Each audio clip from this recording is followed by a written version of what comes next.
Chapter 1. No matter how much time passes, Deku still somehow manages to piss him the fuck off. His stomach gurgles in response to his thoughts. Bakugu rolls to the side of his bed, the waves of nausea unrelenting. Guilt curdles in his gut, intestines twisting and turning as he recalls what he said earlier today. "We have to tell your mom. She's been so broken without you." Izuku, about what happened before. "I can't. Fuck, how do I put this into words? I'm sorry. I fucked up. I'm so..." The sentences taste like ashes against his lips now.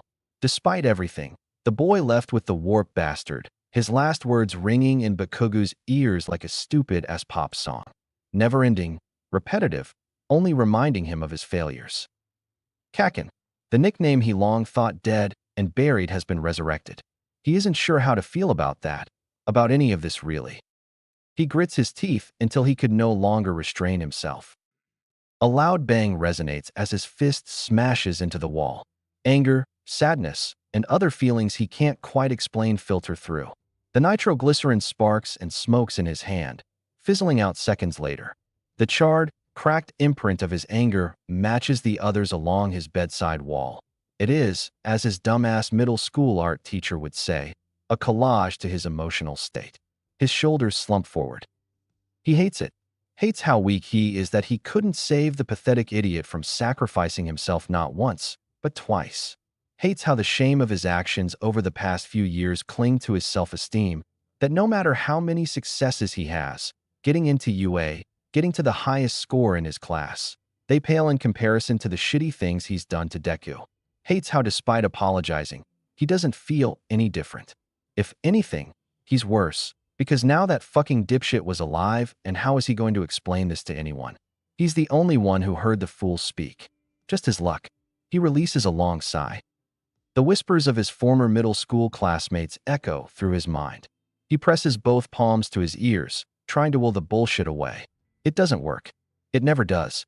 He can still hear their judgment, still feel their pity after his extended break from classes after Deku's. He shakes his head, banishing the memories into the furthest corners of his mind. Tired fingers rub at the dark circles underneath his eyes. He can't sleep. Not after today. The villain's attack was just a fucking diversion to get to All Might. Damn it. So fucking obvious too. He should have seen it coming from a mile away. Familiar stomping breaks him from his thoughts. Well, fuck. Maybe he should have been more discreet about punching the wall again. He doesn't even turn toward the door when the old hag breaks it open with her foot. Her voice breaks the silence.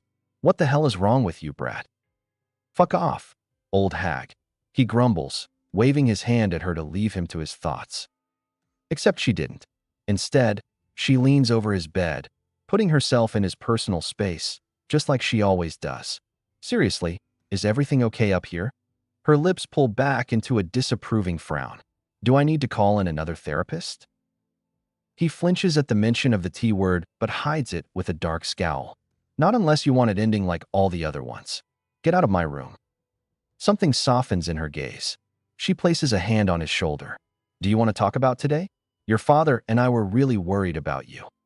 "Talk about it." Talk about he had to fight off a bunch of weak-ass villains only to be confronted with his dead childhood friend?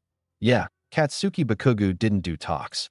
He'd thought she'd know by now, considering how many therapists he's gone through because of her. Talk is cheap. Talking doesn't do anything but bring up the worst of his feelings. He's already swimming in his damn guilt. He doesn't need to drown in it too. Out.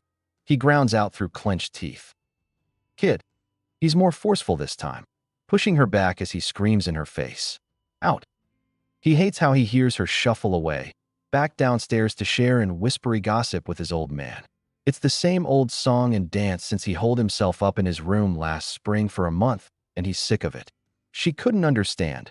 No, wouldn't be able to understand what he went through today. Izuku is alive. He was a hell of a lot different. The fuck was with that fancy-ass getup and wispy fog shit. But he's there. He's alive. And he apparently had a quirk. The same as the warp bastards too. Which didn't make any sense. Izuku is quirkless. And even if he did have one, it would have been his mom's weak telekinesis or his dad's fire-breathing. Bakugu sure as hell knew that Auntie Inko would have never cheated and made anyone question Izuku's paternity. Not that it really matters in the end. His father was a failure of a salaryman who didn't even come to Izuku's motherfucking funeral. Fuck. Bakugo groans as he sits back up. His muscles groan from today's overuse. He ignores the feeling. There's no getting around this. He isn't going to be able to sleep tonight if he doesn't do something. His palms crackle and pop, eyes slowly traveling the room to the bottom drawer of his desk. His body starts to shake as his nerves rise. Slowly, he reaches out. He hasn't touched it since that fateful day. His fingers pause centimeters away. A rush of annoyance fills him. What is he, some sort of pussy-ass bitch? Hell no. He finally grabs the drawer handle and opens it in the same motion, pulling out the object and slamming it on the surface of his desk. The journal glares up at him, as if daring him to try destroying it again. He snorts. His sleep deprivation is worse than normal. It seems as if he's giving inanimate objects personalities. The Campos notebook isn't in the best shape. The sides are burned some, and he's pretty sure most of the writing is water-smudged to hell and back. He thumbs through the first few pages, eyes half-lidded as he recognizes the heroes inside. He shoves the stab of shame away, replacing it with a resolved determination. Somehow, he needs to figure this shit out, whatever this shit is. He needs to make a plan of action, starting with getting the one hero who might believe him. His jaw tightens. Cornering him would be easy, but convincing him would be difficult. After all, he was there with Bakugo when it happened. His eyes sharpen as his thumb brushes the cover's lettering, tracing the number 13. He flips to the first empty page he finds, one hand fishing for a pen before he gets to work, detailing what he remembers from earlier.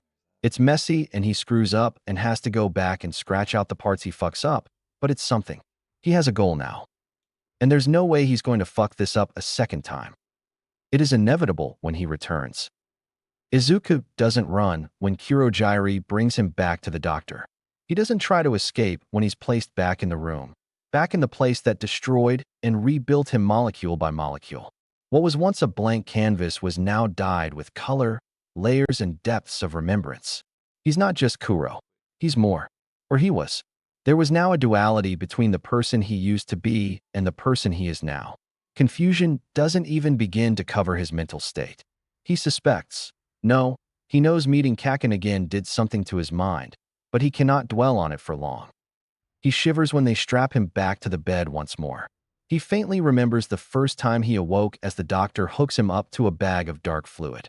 The agony and revulsion that filled him as he raised his arm, intending to scratch his itchy face when instead the limb's flesh fell in clumps on his lap, revealing the black beneath. He recalls the screams now, much more than he ever did before. The early memories of his rebirth are returning, just as his previous ones are. He gasps as familiar, unwanted hands run over his face. He begins to struggle beneath his bonds.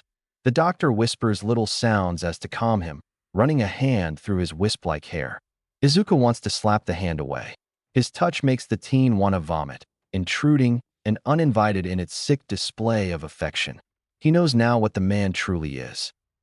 The liquid they put into him is different than before. Izuku blinks, mind sluggish as his thoughts slow, heartbeat following suit. It burns, the intensity flooding his body.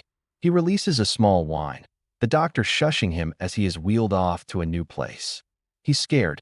His best friend's name leaves his lips again, less of a call for the other boy and more of an effort to stay awake. He doesn't want to go to sleep again. The doctor places something over the bottom half of his face. He tries to fight the encroaching blackness by moving around. It doesn't work. He drifts off. The sleep is restless and violent. He feels exhausted throughout, as though he were fighting a never-ending battle. Maybe he is. The taste of copper and antiseptic invade his senses, ever present in the flashes of memories he experiences throughout the ordeal. He isn't sure when he wakes, sometime between the door opening and the wheels of his bed squeaking against linoleum floors. They're taking him somewhere. Back to the room. His entire body tingles with a strange sensation he cannot describe. The boy tries to turn his head, but the motion sends a jolt of pain down his spine. He releases a groan. Wakey, wakey, Kuro-chan. Someone flicks his nose. You've been a very naughty Noma, haven't you? He blinks. Should he answer? He tries to, but all that escapes his mouth is dry air. He tries again. Fear filters through the sluggish thoughts. He can't speak anymore. The doctor doesn't seem to care, talking over him as he checks over his vitals. I suspected we would get a little rebelliousness out of you at some point. Making high-ends like yourself always come with drawbacks. Little things like personalities and memories can be quite a hindrance, he says cheerfully, taking out the 4 in his arm. Not that you're the first. Kurogiri did once too, you see. But we fixed him up, just as we fixed you. Soon you'll be back on your feet and serving sensei again. Aren't you glad? What an honor, he thinks dryly. Izuku wonders if death would have been more preferable then. No. He imagines his hands balling into fists. So long as he was alive, he could do something. Even if he can't be a hero, he can at least do something. What that something was, however, Izuku wasn't so certain. The memories should be buried now. Not that you would remember, would you? He laughs at his own joke. It would be funny if it were true. Except, the boy struggles to keep a blank face. He does remember. He remembers the fight at USJ. He remembers Kakin. He remembers his old desires, his ambitions, He can never reveal this, Izuku realizes. Not unless he wants to lose what little he has of himself left. Thinking quickly, he pretends to cock his head sideways in a display of confusion for the other man, slumping over as he did so. His neck and shoulders throb. The doctor snorts, readjusting him back. Just in time, too. A familiar face appears at the door. His teacher seems relatively put together considering how he was at the USJ, unless... Izuku's eyes narrow. How much time has passed since he was brought here? He isn't sure. He has no frame of reference. A hand rests upon his shoulder. He relaxes when he sees the owner. You called for me, Kurogiri states, eyes never straying from the teen's form. I take it the procedure is finished? The doctor's brows lift, lips pressing together like a satisfied cat's. Yes, he should be ready to go now. His pin bounces against his leg before he gestures it at Izuku's form. Word of the wise. He can't walk yet, so you'll need someone to carry him back. I could have Johnny do it if you would prefer. Izuku tries not to shudder. The short Nomu perks up at his mention, peering from behind the doctor's chair. The deformed creature is a reminder of a worse fate than his own. That won't be necessary, Kurogiri remarks to the boy's relief. Where is the brace? One moment. The doctor wheels around until he's on the other side of Izuku. His hands fiddle with something below Izuku's head. Stained white gauze unravels before his eyes. He feels the doctor's cold hands encircle the area where his neck and shoulders meet. We've made improvements to the technology. Izuku winces at the metallic sound of the doctor's tapping. It's more like a collar now. Fitting, don't you think? That explains the pain. He tries to reach, to feel the foreign object around his neck, but his hands do little more than twitch at his sides, utterly useless. Your work is as excellent as always, Doctor, Kurogiri commands. The doctor seems chuffed at the warper's words, smile stretching further. Oh, you flatter me, Kurogiri. He leans over Izuku's body, gazing at Izuku's mentor with a mysterious glint in his eye.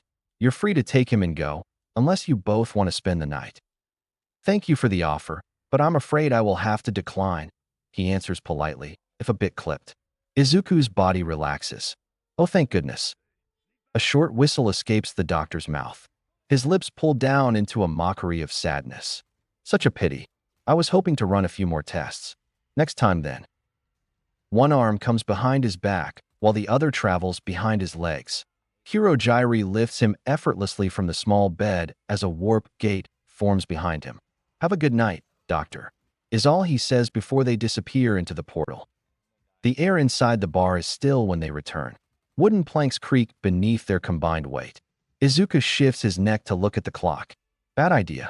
He groans, spikes of agony shooting through him. Suddenly, his body is shifted, face soon buried into the smell of smoke and whiskey. Shush, it's all right. We're back now, his mentor says in a hushed tone. Ride out the pain.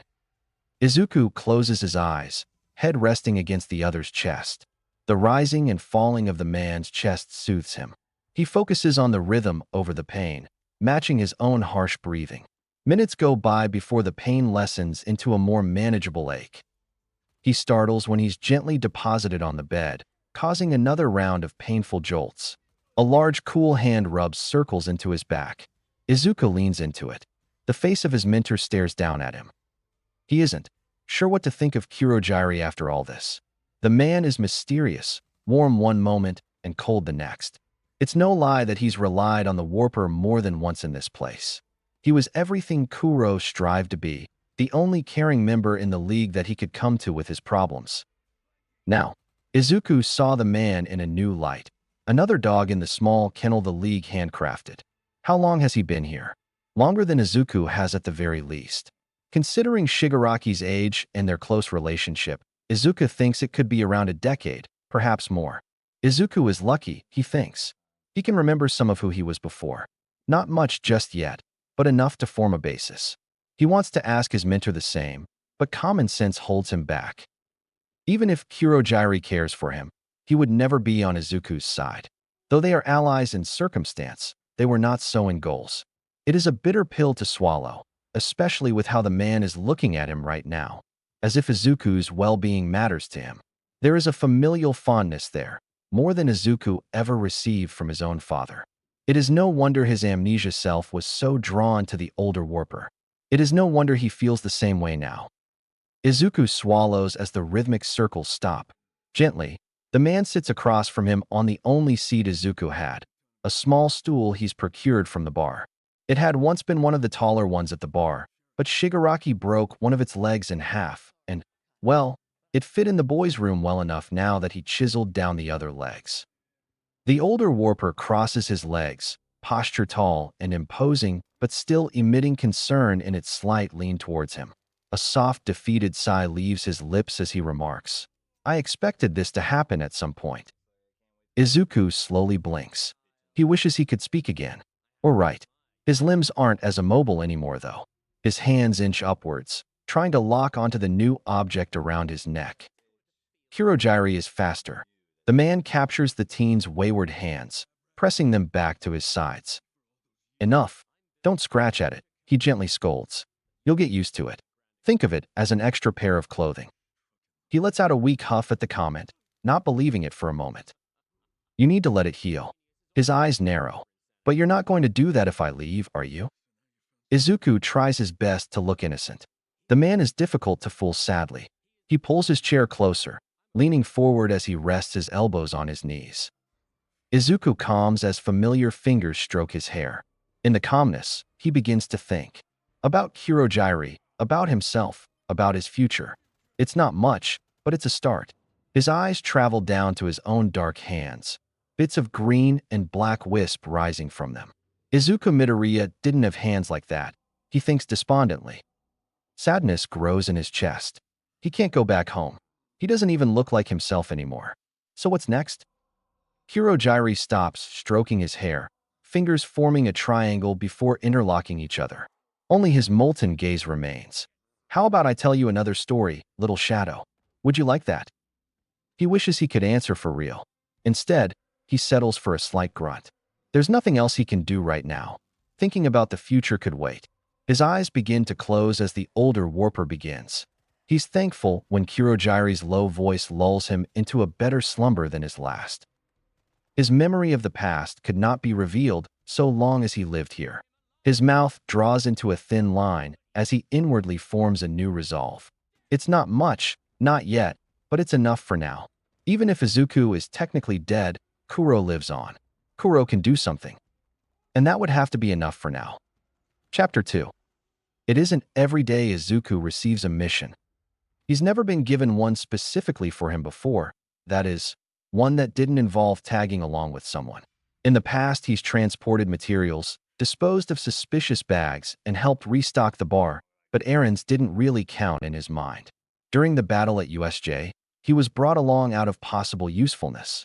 Sadly, that hadn't panned out all too well. The sensation of cold metal against his collarbone every morning reminds him of that fact. His stomach churns. "I trust you understand the importance of your assignment today," his mentor remarks in a professional manner, contrasting his words by fiddling with the boy's disguise like a concerned mom before her baby's first day of school. The clothes hang loosely off the boy, hand-me-downs from Shigaraki he suspects. The older Warper tugs Izuku's baseball cap downwards. "Keep out of sight of the pros and take note of any quirks that stand out. Sensei wants a better idea of what powers All Might students possess." He nods, hoodie moving with the motion. His sunglasses and face mask obscure whatever discernible features he has left.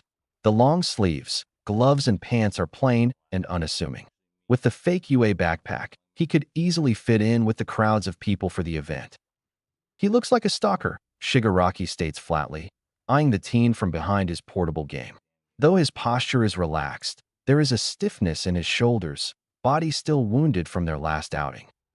Better a stalker than a homeless bum, the younger boy types. The phone's robotic voice that carries the sentence almost as hilarious as Shigaraki's resulting glare.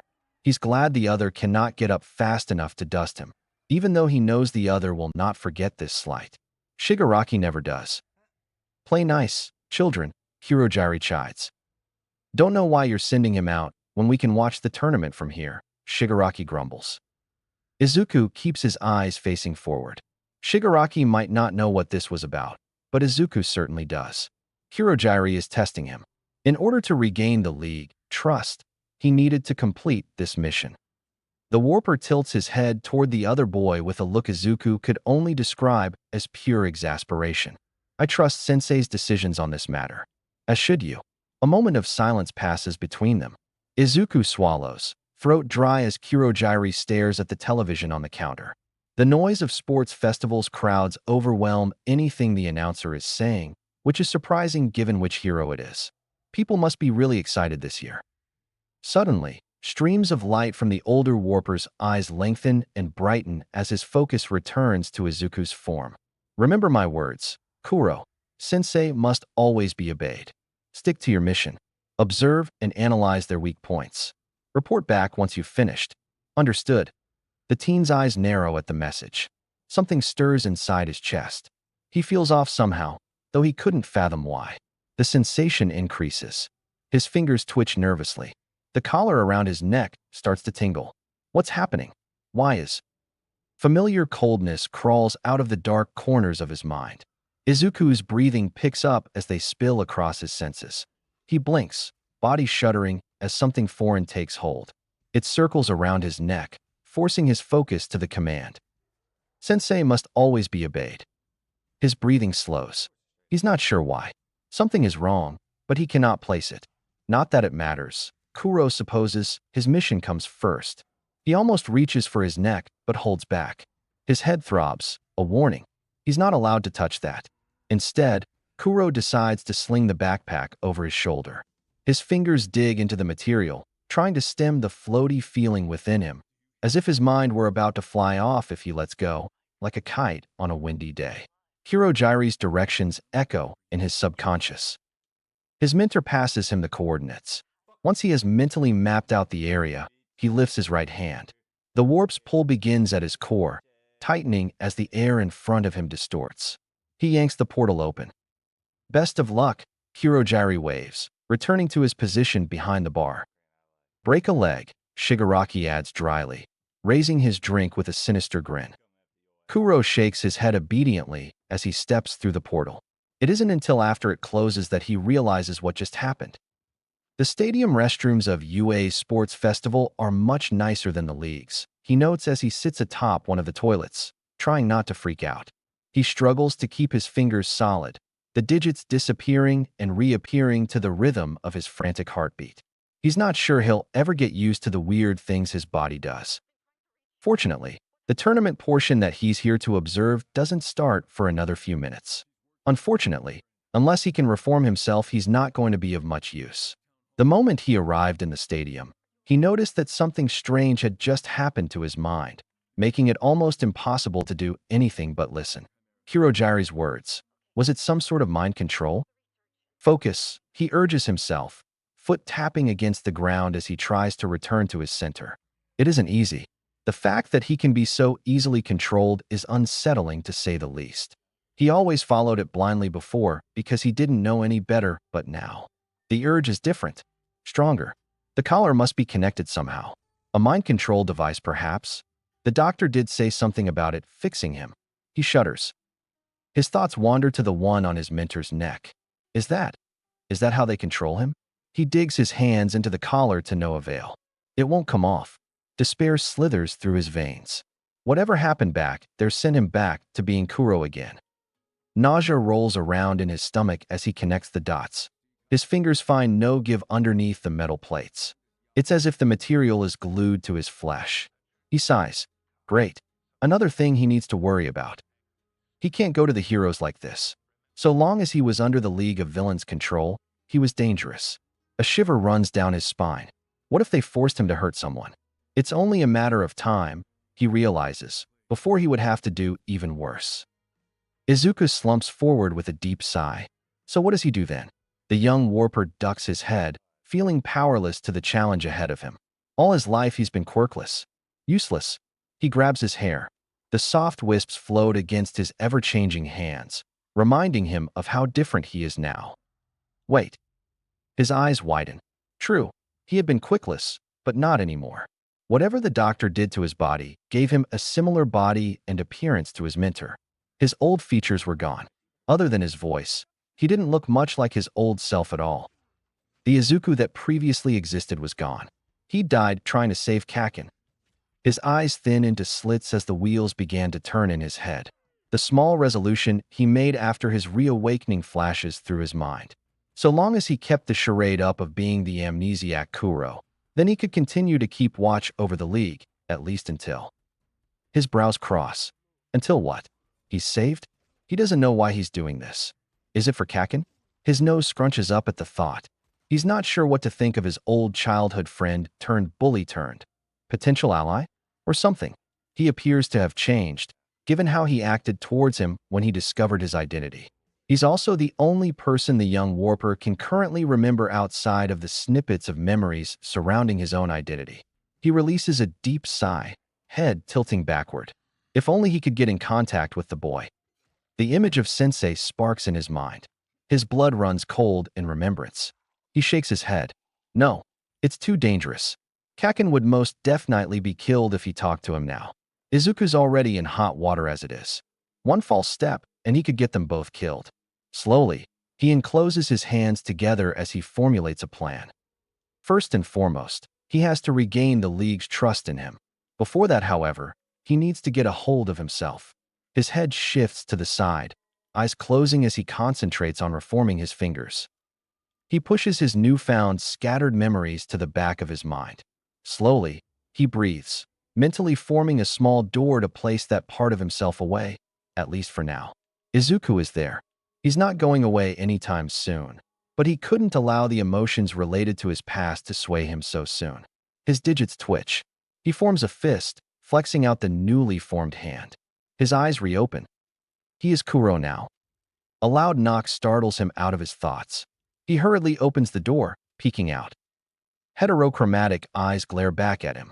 Kuro freezes, recognizing the other teenager instantly. One of the students from USJ. Kuro struggles to contain his fear. Of all the people he had to run into during the sports festival, it had to be one of the people the League attacked. Are you done yet? You've been in there for a while now. Others might need to use this restroom too. The other boy remarks in a chilly tone, no recognition in his gaze. The young warper nods, a mixture of relief that he hadn't been caught, as well as embarrassment filtering out in the form of fluttering hands and wide eyes. Oh gosh, how long had he been in there? His fingers struggle to type an apology.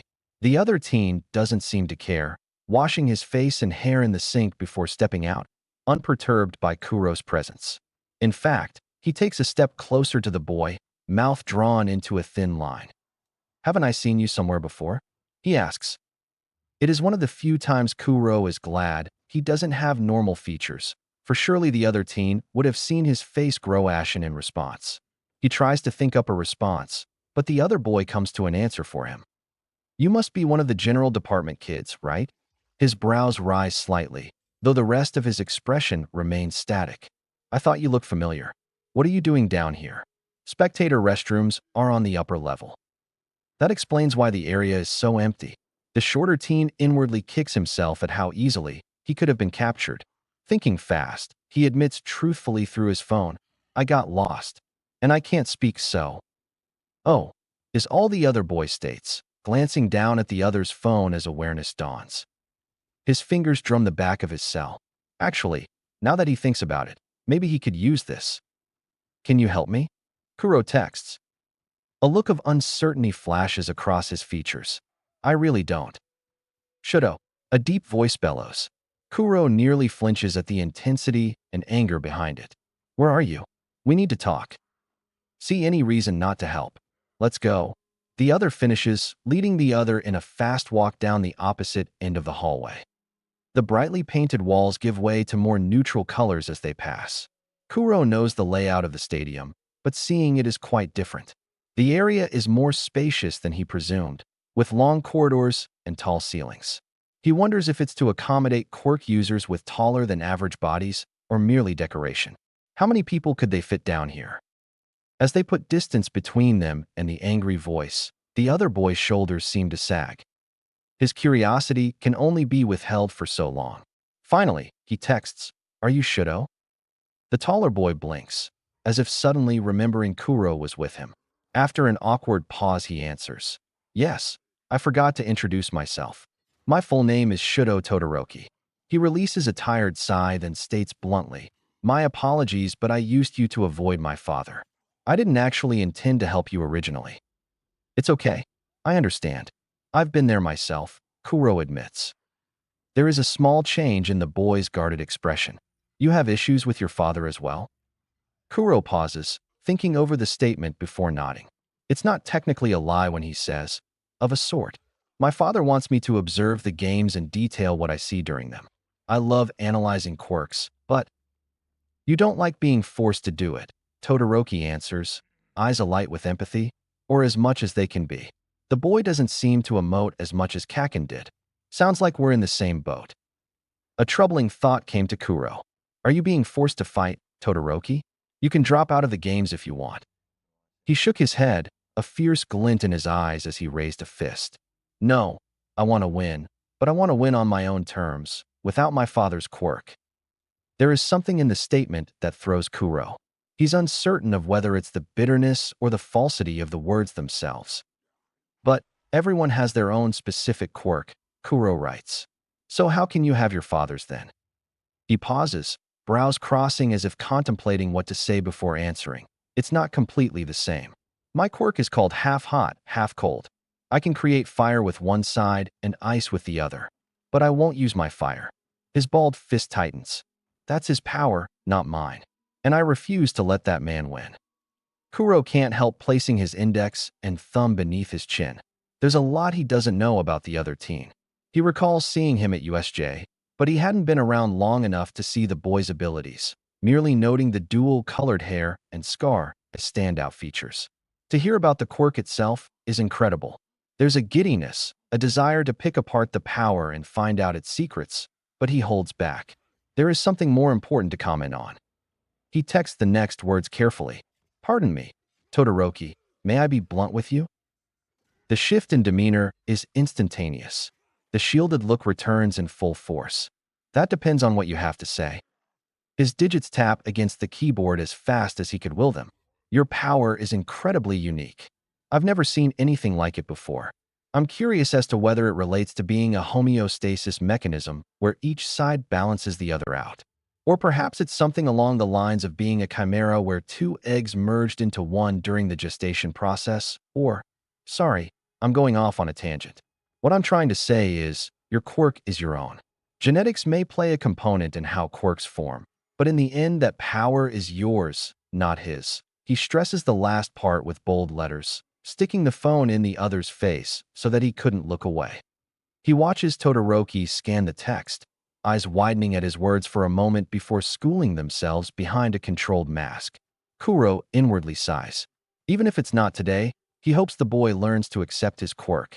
It really is amazing. You're quite mouthy, aren't you? The taller boy states plainly, even though you don't talk. I can't help but love quirks, he confesses. It's an interesting way of putting it, though I can't say I agree with your analysis, Todoroki admits coolly. He snorts, typing up his reply. Then let's agree to disagree. Todoroki raises a brow. Are you always this overly familiar with people you don't know? You're not the first person who has told me that, Kuro confesses, gaze flickering to the upcoming stairs. I like to think that quirks are what people make of them. They're unique to each person, like fingerprints. You're a strange one. You're the one who brought up your quirk, not me. He points out, his fingers tripping over the phone's keyboard as his self-consciousness takes hold. He remembers flashes, people's mocking voices. Kakin was the strongest voice, rising above the rest to remind the teen what a quirkless loser he was, how there were winners and losers in this society. That to even dream of reaching for anything higher was pathetic. Looking down at his mutated form, he can't help but wonder, what if Kakin was right? His shoulders hitch upwards when he hears Todoroki cough. Oh gosh, did he zone the other boy out while he was thinking? He writes another haste apology which Todoroki accepts with a neutral nod. I said, I don't think I ever got your name, Todoroki reiterates. The young warper deliberates on how to answer. Kuro might get him in trouble with the league. He's in enough hot water as it is. He didn't feel comfortable sharing his true name either, lest unsavory people learn he isn't as amnesiac as they thought him to be. Finally, he settles for something simple. Deku. Todoroki's brows pinched together as he thought over its meaning. Useless. His frown deepens. Did your father give you that name? He covers his flinch with a laugh. No, he didn't. It's a nickname an old friend gave me. He's actually in your class. Really? He tilts his head to the side, vague interest in his features. Who? He's the one who likes to explode things, is all Kuro answers. Oh, there's an all-knowing look in the other boy's gaze. Looks like Kakin's explosive personality hasn't changed. The warper can feel something on his face twitch upwards. It's nice to know there's at least one constant thing in his life. A melody plays over the speakers. That's the warning bell, Todoroki explains as he turns back. And those are the stairs. See you around, Deku. It was refreshing to talk to someone about this. He looks over his shoulder one last time. Good luck with your father. A soft pang grips his insides. There's little change Kuro will see the other boy anytime soon. They lived in two different worlds after all. Nevertheless, he nods, responding through text to voice. Good luck in the games, Todoroki. I'll be rooting for you. I hope you use your quirk to its fullest potential. Todoroki gives a non-committal response. As he disappears down the hallway, the warper's eyes sharpen. There's no time to lose. He still has a job to do. The screams of the crowds exhilarate him. It's been so long since he's felt this hyped, this alive. The first few fights were easy enough. Shitty hair and round face couldn't put a scratch on him. Too slow in their reaction times to keep up. He's not going to play half-assed like the rest of them. He's going to win. He has to. Welcome to the last battle of the UA Sports Festival's first years. Midnight announces, her voice ringing through the arena. Bakugu rolls his eyes. Get to the fucking point, he thinks, tired of waiting. Tired of a lot of things, really. Once he beats half and half, he was going to take a nap. The last few weeks had been pretty exhausting, all things considered.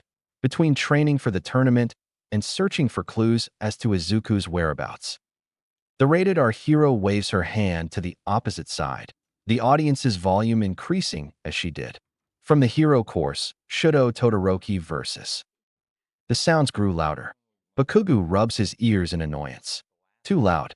It almost reminds him of, his jaw tightens. Don't think about it, he inwardly chants. Also from the hero course, Katsuki Bakugu. Her arm swings downward. The crowd goes wild. Start. A mountain of ice erupts from Todoroki's side, narrowly dodging the long spikes. Bakugo breaks through one of the thinner blocks with an explosive punch. Beneath the melting ice, his opponent glares, probably not expecting Bakugo to fight back. Another wave of ice smacks him back.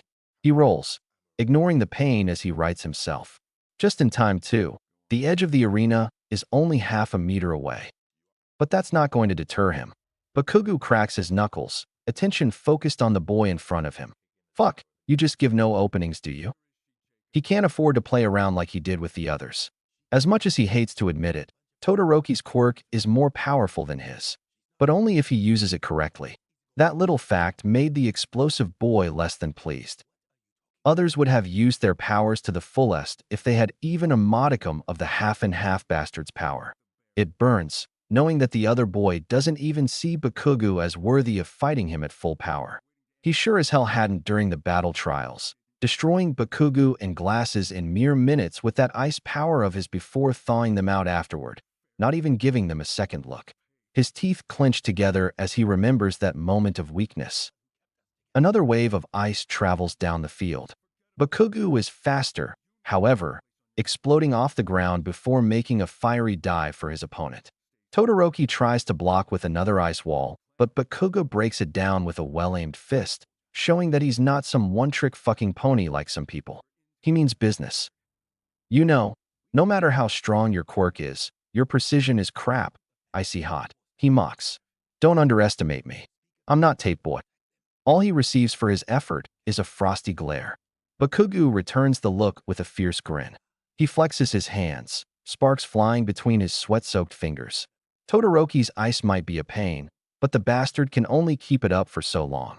Bakugu can already see the flicks of frost forming, the other half of his body unable to withstand the constant cold. Come on, I'm not going to wait here all day for you to use it. Fight me with your full power, you bastard, he eggs on. Bakugu isn't going to lose, but he sure as hell isn't going for a wimpy cop-out win either. His pride is on the line, damn it. Because if he can't beat this asshole, where the hell does that put him then? He bites back the developing emotions in his chest. Shit, now is not the time. His second swing doesn't land. Instead, Todoroki grabs his arm and shoulder for a throw. Bakugu twists out of it, cursing when he discovers that the bastard froze those portions of his arm. Breaking up the ice with his quirk, he repositions himself several meters away. Fuck, that's cold. He notes the chilliness with an annoyed scowl. It would take him a few minutes to rebuild the sweat up in that hand. You're exactly the same as him, Todoroki suddenly remarks, grabbing Bakugu's attention with the emotion in his tone. Oh, he'd hit a nerve there. His smirk widens. He saw enough of half-in-half's encounters with Endeavor before the other matches to know about his contention with the number 2 pro hero. Yes, there is no love lost between that father and son pair. Like a little boy with a stick, he pokes the proverbial anthill. Whatever you say, daddy issues. You don't understand. This quirk. He spits the word out as if it were poison, making Bakugu even angrier. I'll win without relying on him. The fucking hell? He is serious right now? His eyes scan the ice-filled arena. It's hard to believe that the asshole is deliberately not using his quirk to the fullest like Bakugu and the others. His teeth grind together. Blood pumping, he charges back into the fight. He cocks back his fist. The nitroglycerin begins to spark. Then die. Todoroki tries to dodge, but Bakugu is faster. Using his other hand to blast himself into the air, he positions himself above the bastard's line of sight. He puts as much sweat as he could into the attack, rage fueling him as he used the strongest move in his arsenal. Howitzer Impact was going to be his finishing move against Half and Half, but the bastard's attitude left Bakugu with a bad taste in his mouth. Normally, he would announce the attack in advance, like he'd seen All Might do numerous times. But fuck that. As practiced, he propels himself in a circular motion, firing off as much explosive sweat as he can. The smell burns his nostrils, but he keeps going. He can't stop. Not now. The heat increases as he turns, burning through the oxygen at a record pace. He cherishes the wide-eyed look on Todoroki's face as he zeroes in. He throws up another wall of ice, but it's weaker than the last. Bakugu can see the frost increasing around his face and arm. 3 meters. 2 meters. 1. He releases his stored-up sweat right as he hits the ice. The wall explodes. Ice rains down on the arena, large chunks flying as he tears through. It's only when the heat changes that he jumps back, smirk developing into a feral grin as the temperature increases. The flames on Todoroki's body eat through the ice surrounding them. The anger in his gaze tastes like victory for Bakugu. He can't help but slow clap, hoping to elicit more fire before he beats the bastard. There it is. Gonna come at me for real this time, or bitch about how your tragic backstory affects your quirk. He motions his index towards Todoroki like a knife. Because I want an indisputable first place. If you've no intention to win, then forfeit, because every one of those extras gave everything they had, and I beat them into the dust. Bakugo barely has time to react before the other flings a wheel of fire at his head. He ducks, grinning like a fool at finally getting some action. The second kick lands, though, throwing Bakugu into one of the melting ice blocks left from his finishing move. The flames around the other boy die, replaced by the chill once more. Your arrogance will be your undoing, Todoroki remarks disdainfully. Bite me, you sad excuse of a peppermint stick. Bakugo snaps back. He stands straighter, ignoring the pain in his side as he dives in for another punch. Unfortunately, just as he leans forward, the bastard says the one thing that fucks him up. Tell me, Todoroki begins, eyes narrowing as Bakugo closes in. How on earth did you and Deku ever become friends? The world stops. At least, it does for Bakugo. Todoroki has other plans. The frost is the only warning before he is smacked back with the stupid ice again. God damn it. The fuck? How do? He doesn't have time to catch his breath. Almost immediately, he receives a roundhouse kick to his ribs, pushing him back into the defensive. He grunts. It doesn't seem broken, but it sure as hell feels bruised. You left your right side open, Todoroki says in what Bakugo would describe as deadpan. Fuck, he growls. Do you ever shut up? I could say the same. The fight doesn't stop just because he's hurt. Todoroki continues to attack, forcing Bakugo to use up more and more sweat. He's not the only one running on empty now, though. Icy Hot isn't looking too good either. Howitzer impact left some pretty deep gashes from the ice shards he'd laid to waste. If you wanted to half-ass this, you should have gone to Ketsubutsu. He relights his hands, making another explosive punch into Todoroki's stomach. Fight me with your all, damn it. The bastard literally rolls with the bunch, ending up a mere foot's length away from the edge of the fighting ring. Or what is left of it. He gets up soon enough, left side smoking. Licks of flame decorated the other boy's hand. For someone so desperate to win, that you seem quite determined to lose, Todoroki states with the gall to raise an eyebrow at him, as if he's surprised at Bakugo's words. As if, Bakugo switches stances. He rubs his hands together, trying to induce as much sweat as he has left. Rolling his shoulders until they pop, he shouts back. Once this is over, I'm going to make you tell me how you know Deku, Candy Cane. For a moment, Bakugo almost thinks he sees a smile. I don't have to tell you anything. He readies his fist. Todoroki mirrors him. They charge. While not his finisher move, he readies his arm, shoulder pulling back as he unleashes the remaining explosion in his arsenal. The power crackles, the force behind it strong. But not strong enough. The wall of flames that pushes back is twice as strong, blowing him off his feet. What the flipping hell? He misses the landing, body slapping hard against the cold, hard grass. It takes him a second to realize what just happened. The crowd erupts into cheers, but it's not for him. Match. Katsuki Bakugo is out of bounds. Shudo Todoroki is the winner, Midnight announces. The words echo in his mind, taunting the teen. It's as if someone drenched him in ice-cold water. He lost. The world inside his head falls silent to his failure to meet his standards. It's not the first time either. Couldn't save himself from the sludge villain. Couldn't stop him from killing Deku. Couldn't win the stupid battle trial. Couldn't stop Deku from leaving with the warp bastard. Failure after failure after failure. How is he going to become the #1 hero like this? Shit. Fucking last time I helped someone in a fight, he mumbles behind clenched teeth. Fuck. Fuck. Fuck. Fuck. He hates this. The feeling of despair from losing. He's supposed to be the best. He's supposed to be the winner, god damn it. His arm rises to hide the growing wetness on his face. He wants to hide, to find someplace he can regroup again. But things aren't so simple. He wipes his eyes with the back of his hand. It's not over yet. The ceremony is as grandiose and boring as he expects it to be. He only half listens to it, the rest of his mind wrapped up with the new information Icy Hot presented him. Todoroki had contact with Deku. It's the best lead he's gotten since the USJ incident. It's a sign Deku isn't completely under those villains' control. He'd tried interrogating Todoroki after the fight, but the other boy was too wrapped up in his own identity crisis to give Bakugo the time of day. Figures. Bakugo isn't the only one the asshole ignores either, completely bypassing his father for the podium. It isn't until All Might arrives that he starts paying attention. Now this is what he'd been waiting for. His fingers itch as he mentally prepares himself. Thankfully, he turns off the microphone, whispering something in the third-place winner's ear before giving him a quick hug. Once the man finishes awarding Tokoyami the bronze, he heads over to Bakugo. This isn't the first time they've met. but it's the first time All Might's looked at him since that day. He knows the man has been avoiding his gaze. Despite the big smile, there's a deep-seated guilt in his heavy-set eyes that only Bakugo recognizes, because he sees it every damn day in the mirror. The silver medal feels ungodly heavy, as if taunting him with his weakness for not grasping gold. You made a great showing, Bakugo, All Might states. No, he didn't. But who is he to correct the symbol of peace? Second place is quite a feat. You should be proud of your accomplishments. The words slip out the moment the man goes in for a hug.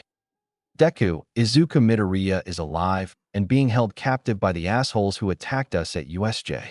It's a mouthful, but it's the best he's got. Straight to the fucking point. All Might freezes, muscles tense as his arms wrap around the teen. It doesn't last long, however. He recovers, not missing a beat as he heads over to Todoroki, who is eyeing Bakugo with a look of confusion. At least someone acknowledges what he said. And our first place goes to Shudo Todoroki. I must say I am impressed. Your use of ice and fire are truly outstanding. I hope in the years to come you will grow as both a student and a hero, All Might remarks fondly. Not that Bakugo cares anymore. His chance is over. Of course, All Might wouldn't believe him. What evidence did he have? Other than a name, there is nothing to tie Izuku to the villains at USJ. Hell, most people didn't even pay attention to the second warper behind the first, grouping him with the rest of the low-lived villains there. His hands ball into fists. Bakugo would have counted himself among them if he didn't hear the words straight from the other boy's mouth. He knows Izuku's voice by heart. It haunts him even now. The rest of the ceremony is garbage. He ignores his parents afterward, choosing instead to walk home. They don't bother him. Maybe they get he's in a sour mood and he needs to be alone. Or they pity him. He thinks the latter is more likely. Going with them means the chance of running into Izuku's mom to celebrate, and he can't today. He just can't. That's a can of worms he has no interest in opening anytime soon. Not without proof at least. And proof is something he desperately needs right now. How does he convince people that he's not crazy? Todoroki doesn't count. Bakugo needs someone important to help him. Someone with connections. But how to find them? It sucks, being completely out of his element. Sleuth work isn't something he ever studied in school, and it wasn't like there were classes he could take for it, either like with boxing and drums. When did everything become so complicated? Maybe he should hire a private detective? Could a minor do that? Shit, he really should study up on laws or something. He groans, resting his head on the metal handlebar on the top of the long staircase towards the school. He looks up, staring into the fading horizon with a sense of disappointment. Something shifts behind him. Bakugo's fighting instincts take hold. He swerves, eyes widening as he recognizes the awaiting figure. Young Bakugo, the symbol of peace, addresses, eyes alight with a blue fire he hasn't seen in forever. We need to talk. Bakugo doesn't tear up. He doesn't, goddammit. His lips stretch to form a fragmented grin. He so desperately wants to be fierce right now, but the hope in his chest is singing too damn strong and fuck, he's acting like Izuku of all people. He smacks a fist against his open palm. So, you did hear what I had to say. Good. Let's get this started. Chapter 3. The staff room is empty when they enter. Sunlight filters through the blinds, casting heavy shadows across the couch and bookshelves. Yagi makes tea, hoping it would lighten the mood. Alas, it stays untouched as he and young Bakugo's conversation dragged on into the late afternoon. Normally, the old hero would feel slightly bad at wasting the product, but the subject at hand took priority. Yagi hates to admit it, but young Bakugo makes him uneasy. Perhaps it is his volatile personality, changing from anger to solemn at a moment's notice. Or maybe it's the teen's constant glare, unrelenting in its intensity. However, the truth regarding the current situation makes the stare feel even heavier on his conscience. The real reason lies not with the boy presently in front of him, but with the past. Guilt gathers inside his chest, constricting around his heart like a snake. Izuku Midoriya, the poor child he had been too slow to save. It's not the first time All Might has failed to save someone, but the pain and shame still haunt Yagi like a ghost, clinging to his back like all the others. The media blamed it on the boy's recklessness when in fact it had been they, the heroes, the so-called protectors, that failed to save young Bakugo in time. It was a tragic end of young Midoriya. His jaw squares, face growing gaunt at how badly he screwed up. The sting of his failure is accentuated by his last words to the child. Not only had he put the young man's dreams down, he had effectively led to the boy's gruesome murder. Some symbol of peace he is. The self-hatred festers up once more, his pessimism rising like the tide before he smashes it down once more, hiding it behind a tight smile. It is one of the burdens all professional heroes must carry, but the fact by no means lessens the emotional turmoil that comes with the job. He rests his hands beneath his chin as he contemplates young Bakugu's explanation. "And you suspect this villain is young Midoriya?" he responds carefully. The boy bristles at his comment, crimson eyes narrowing beneath disgruntled eyebrows. "I don't suspect. I know. He said that dumb nickname for me back at the USJ. No one else calls me that. Then that asshole Todoroki ran into him during the sports festival. He called himself Deku." He pauses at the name, eyes squeezing shut as if someone punched him in the gut. It takes him a moment to speak once more. "That's the same nickname I gave him." A frown marred All Might's face when he thinks over the kanji. Izuku Deku. The familiar phrase pops into his head, followed by a faint feeling of horror at the connotation involved. "Deku, doesn't that mean?" "Yeah." The teen interrupts, brow rising as if to challenge him. "What about it? You gonna lecture me too? Spare me." There is much he doesn't know about he and young Midoriya's past, although he can piece together some of it. Yagi had been a young, quirkless child once too. The hike in Bakugu's shoulders spoke of regret and pain. Yagi sighs deeply. "I will not lecture you, young Bakugu. You have been through a lot this past year," he answers. "But you think it's all in my head, right?" His hands bunch the fabric on his knees. Yagi notes the faded scorch marks. Bakugu's gaze flickers to the window, eyes glassy. "Never should have told you. Fucking figures." "On the contrary," he begins, snapping the boy out of his wallowing. "I do believe you." "Seriously?" A strange expression flickers over the teen's face, reminding Yagi of how young the boy truly is. The angry wrinkles of his brow disappear suddenly, overcome by wide, vulnerable eyes. It lasts all but a second as Bakugu looks away, blinking the wetness out of them. "If what you say is true, however, I fear for the future of this world." Yagi's hands clenched into fists. He hates to believe it, but ever since USJ, there can only be one possible explanation. "You're absolutely certain your friend was quirkless?" Bakugu responded with a curt nod. "Someone must have given one to him then." Yagi bits down a developing curse. His side throbs in remembrance. Now, it's quite possible Bakugu is merely hallucinating. The child has clearly gone through a lot. He doesn't forget how he looked the day his young friend died, shell-shocked and white as a sheet. If Yagi were a dumber man, he would have chalked it up to grief and gone on his way. But it's not as if Yagi's blind to the world around him. Years of experience have taught him to keep his eyes open. Aizawa did describe a younger warper with the other before he was teleported away in his report. One of the other students also confirmed the villain's appearance as well as his actions in saving young Bakugu from the falling ceiling in the ruins zone. He's glad young Todoroki approached him after the ceremony about the event Bakugu referenced, further cementing Yagi's own beliefs on the matter. The description matched what the Kirishima boy told the teachers. A face made of dark mist, glowing green eyes. He hates to admit it. He doesn't want to admit it because to do so would acknowledge the very terrifying prospect of that man's return. "Someone? Like who?" His student's eyes sharpen. "Apologies. Forget I said anything." Yagi backpedals. He puffs up his chest, pounding a fist to his breast. "Have no fear, young Bakugu. I will take up this matter with the staff immediately." "Bullshit. You said someone gave him a quirk, and it sounds like you might know them." He bristles, standing up from the chair, as if to make himself look more threatening. "It does anything but." "That information is classified," he replies. To his disappointment, though no surprise, he finds Bakugu doesn't back down. "Then I'll find out myself." "If you value your friend's life, I suggest you stay out of it," he tries to dissuade. "Leave this to the pros. We're trained to handle rescue situations."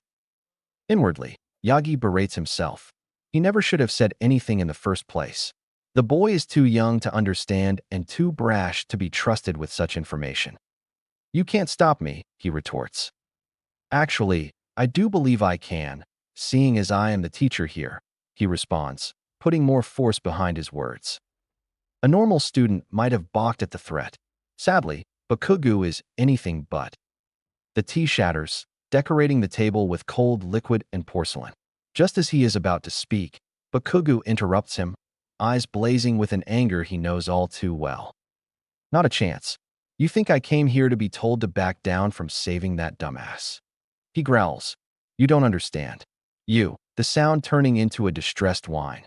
Yagi straightens, about to reach out before the boy pulls out of his reach. Fucking. Damn it, you weren't there. He kicked the table, making it wobble. You didn't see how he looked. He didn't just call my name. He looked. Yagi leans forward. How did he look?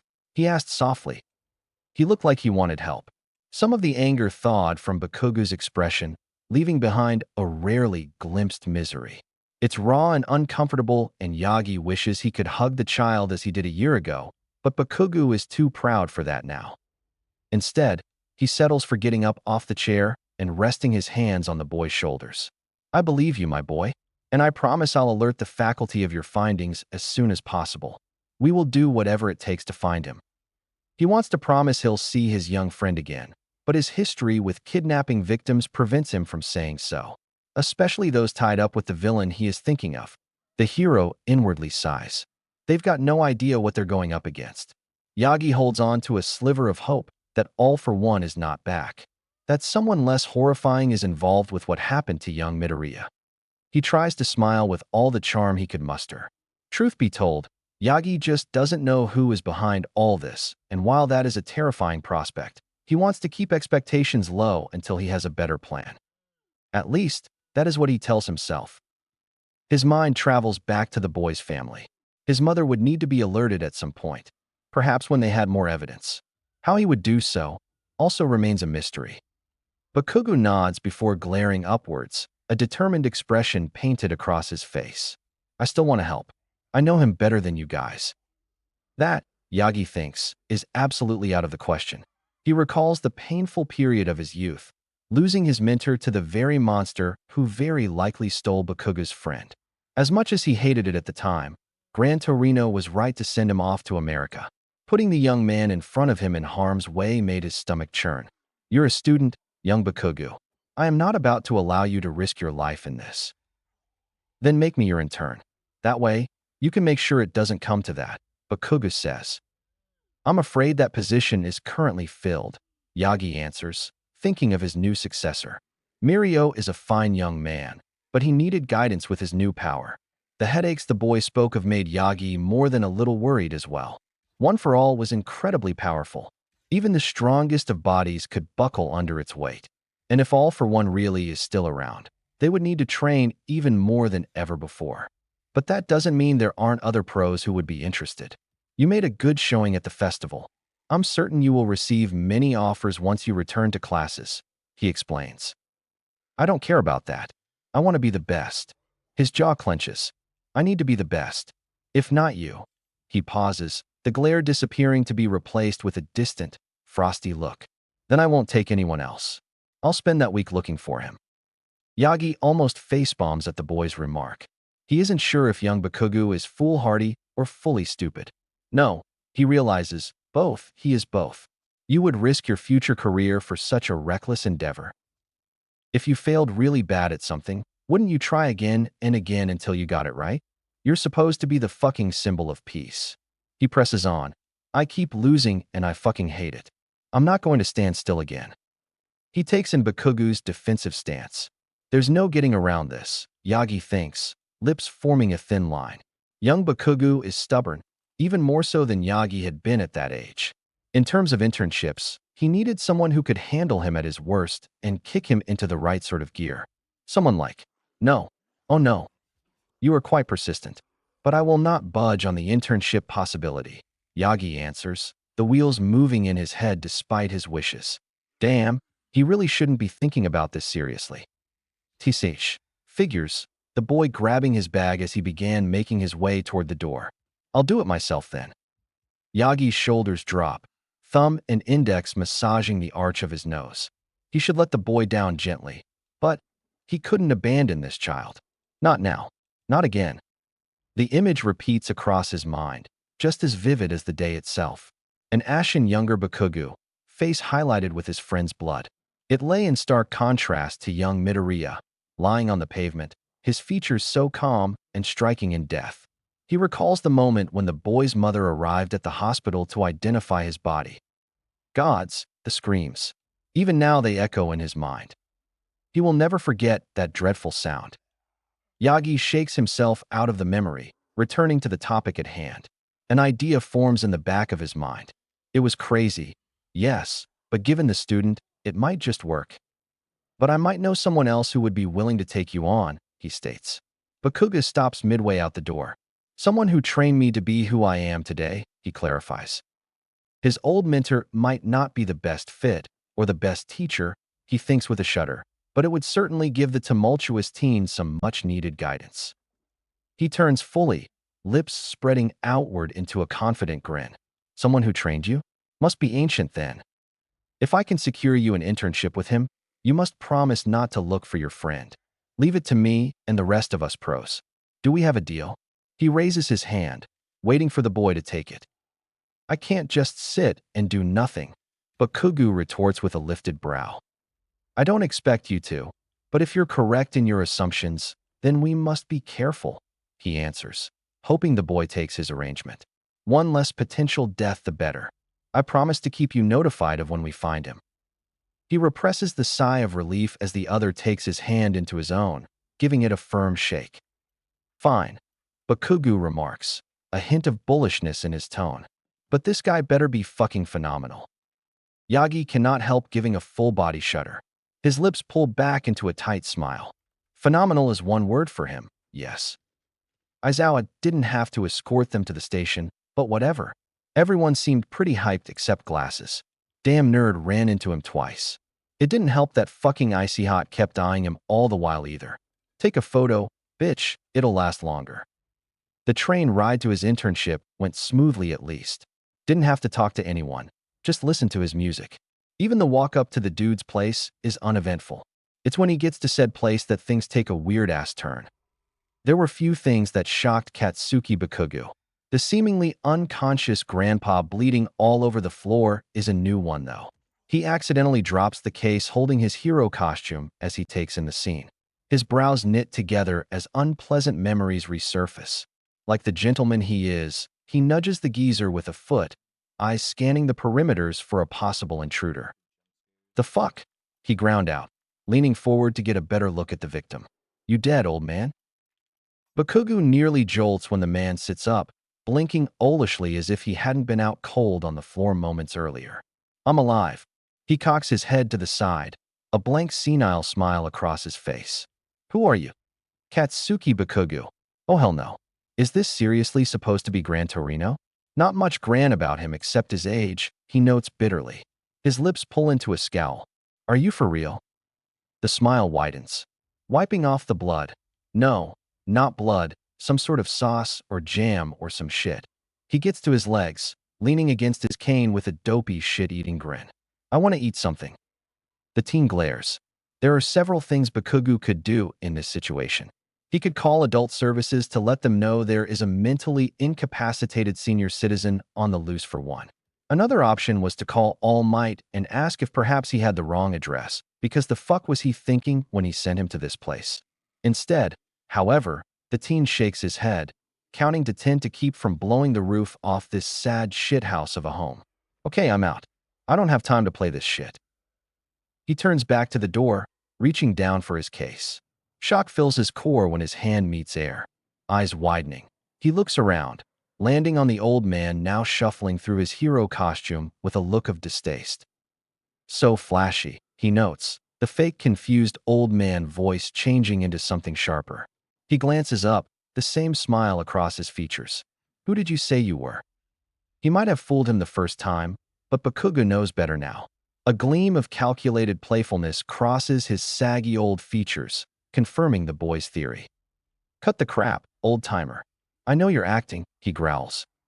He continues to go through the teen's costume, picking up his gauntlets to examine them. Ah, you're that little Spitfire bastard, aren't you? I saw you at the sports festival. Bakugu rolls his eyes. So did everyone and their mother. You got second place, I believe. Not bad for your first time. All Might won gold in his first year, though. He bristles at the remark. He knows that. It's part of the reason he came.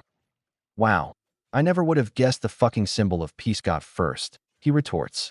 We training, or what? Fossil face. Gran Torino's face sharpens. Bakugo barely has time to react before he disappears into thin air. Fuck. It's only a second later he realizes what really happened. The air shifts, the blur catching him off guard as the hero bounces off every possible surface of the small home. The wall behind him shakes as he finally lands, less than a meter from Bakugo's head. I haven't decided yet whether or not to take you on yet.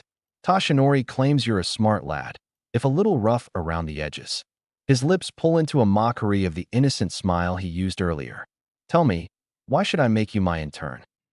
The teen glowers, sweat gathering in his palms as he looks over the ancient hero. For once, he's not certain whether he can take this guy on in a fight because Bakugo is fast, but this ancient fucker is lightspeed. Just goes to show you can't judge someone on their appearance. Bakugo isn't about to give up yet, though. If the wrinkly bastard wants a reason, then he would give him one.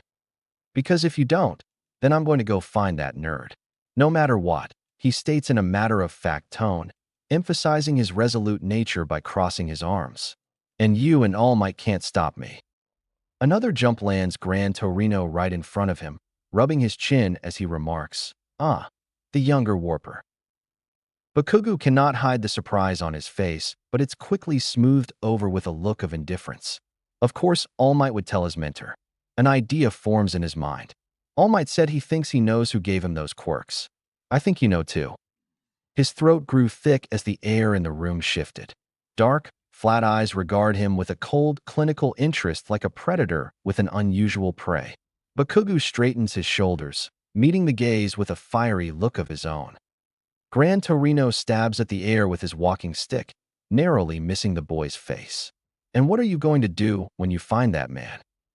He thinks of Izuku's old face, covered in his own blood, the life fading from his eyes as he tried to reassure Bakugo, as if he were the victim and not him. All the times he tried to smash the little nerd's dreams, and even then, the nerd came out on top. A selfless hero. It makes Bakugo sick to his stomach even now. Every barb, every hit he threw at Izuku returned 1,000-fold, sinking into his gut for months on end until he finally dug himself out of that fucking hole. Or at least he likes to think he did. His thoughts drift to the new Izuku, strange and nearly unrecognizable with that wispy-ass fog bullshit. If he hadn't said that dumbass nickname in his same old voice, he might never have considered to find a link between the two. But he did. And then he saved him, not once, but fucking twice. Because that's what the idiot does. It burns how easy Deku, Izuku makes it look, even if he's a total fucking weakling. Because if someone as weak as him could be that way, a dark voice inside him whispers, what does that say about you? At the end of the day, someone took Izuku's corpse, because Bakugo was there when he died, there when he had his last breath, there when his body went cold and his mom cried and then made him into something else. Who knows how much Izuku truly remembers? What did they do to him? One thing is for sure, Bakugo isn't going to stand by like last time. Rage builds in his chest, spreading through his limbs like a virus. The words come out with a snarl. Fuck him up. The dark look on the older hero's face takes on a feral nature. I like your style, brat. Cocky little bastard, aren't you? He pushes the cane into Bakugo's chest, tooting. But I don't take on charity cases. If you want to be my intern, you need to show me what you can do. Put on your costume. Hit me once, and I'll take you on for the week. His hands crackle with sparks. Should have started with that, geezer. Chapter 4. Gran Torino considers himself a man of simple pleasures. A long career in his line of work is grueling on anyone, and he's no different.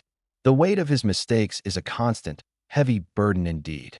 Thus, to combat this fatigue, he tries to enjoy whatever he can in life, be it the sweetness of freshly made taiyaki, perfectly pressed and baked into its iconic fish shape, the sun as it rises above his hometown, the smell of his enemies' fear when they realize how badly they underestimated him. Yet out of every one of these things and more, He has found that there is no greater feeling in this world than putting a blonde, overconfident brat in his goddamn place. He'd initially discovered this wonderful feeling when he taught Toshinori back in the day. His lips begin to curl upwards at the fond memory. This Bakugu is no exception. Warm humor spreads across his brow, softening his wrinkles. The fight only lasts a few minutes, 2 or 3 at the most. However, it's enough to tell him what he needs to know. The kid's powerful, but he lacks some finesse big time. Is this UA's best now? His mouth finally cracks into a grin as he inspected the damage to his left boot. It's nothing in comparison to what he did to the poor bastard in front of him, but a deal's a deal. He nudges the kid with his cane, earning a growl. Gran Torino barks a laugh. Even beaten, the kid puts up a fight. This is going to be fun. You okay there, kid? Need me to get you a bandage? How? Bakugu wheezes, disbelief riding his tone. How indeed? Gran Torino thinks dryly. Did a seasoned veteran hero with decades of battle experience take down a high school student? He puts the thought into words, lest that big head of his gets any bigger. Did you really think you could take on a pro, kid? You've got good form and smarts, but you need a lot of polishing. And he came to the right hero for it. Gran Torino begrudgingly admits to himself. Toshinori made the right call on sending this brat to him. He'd been skeptical about taking on an intern. In fact, he'd been planning to turn the kid away after messing with him until he finally got to see the kid in action. There's a bit of favoritism on his left side that needs correction, along with some practice in controlling the size of his explosions. Overall, though, he has a style, fast and hard-hitting, not unlike Torino's. For a novice, the kid gave a good show, but that was no surprise given what he saw in the sports festival. He initially was drawn to the third years on account of Toshinori's successor, but his and everyone else's attention soon became drawn to this firecracker of a kid by the tournament's end. Gran Torino won't deny that watching him say he would defeat everyone at the start, then having his ass handed to him by Endeavor's Brad in the finals brought a deep sense of glee to his old soul. Bakuga shifts his head towards Torino, teeth clenched as he says, "Fuck you. I can still fight." Ah, there it is. He recognizes the teen's glare. There's a desperate, fiery hunger there, an ache that only one thing can fill. It's the same as his when Nana died. It's the same as Toshinori's when he sent him off to America to hide. All for one never leaves people unscathed. The fiend was a cancer, stealing the lives of those around him and leaving the victims' friends and families to mourn and wonder what could have been. His eyes narrow into thin slits, mocking smirk fading as his mood sours. Now that very same monster might be back.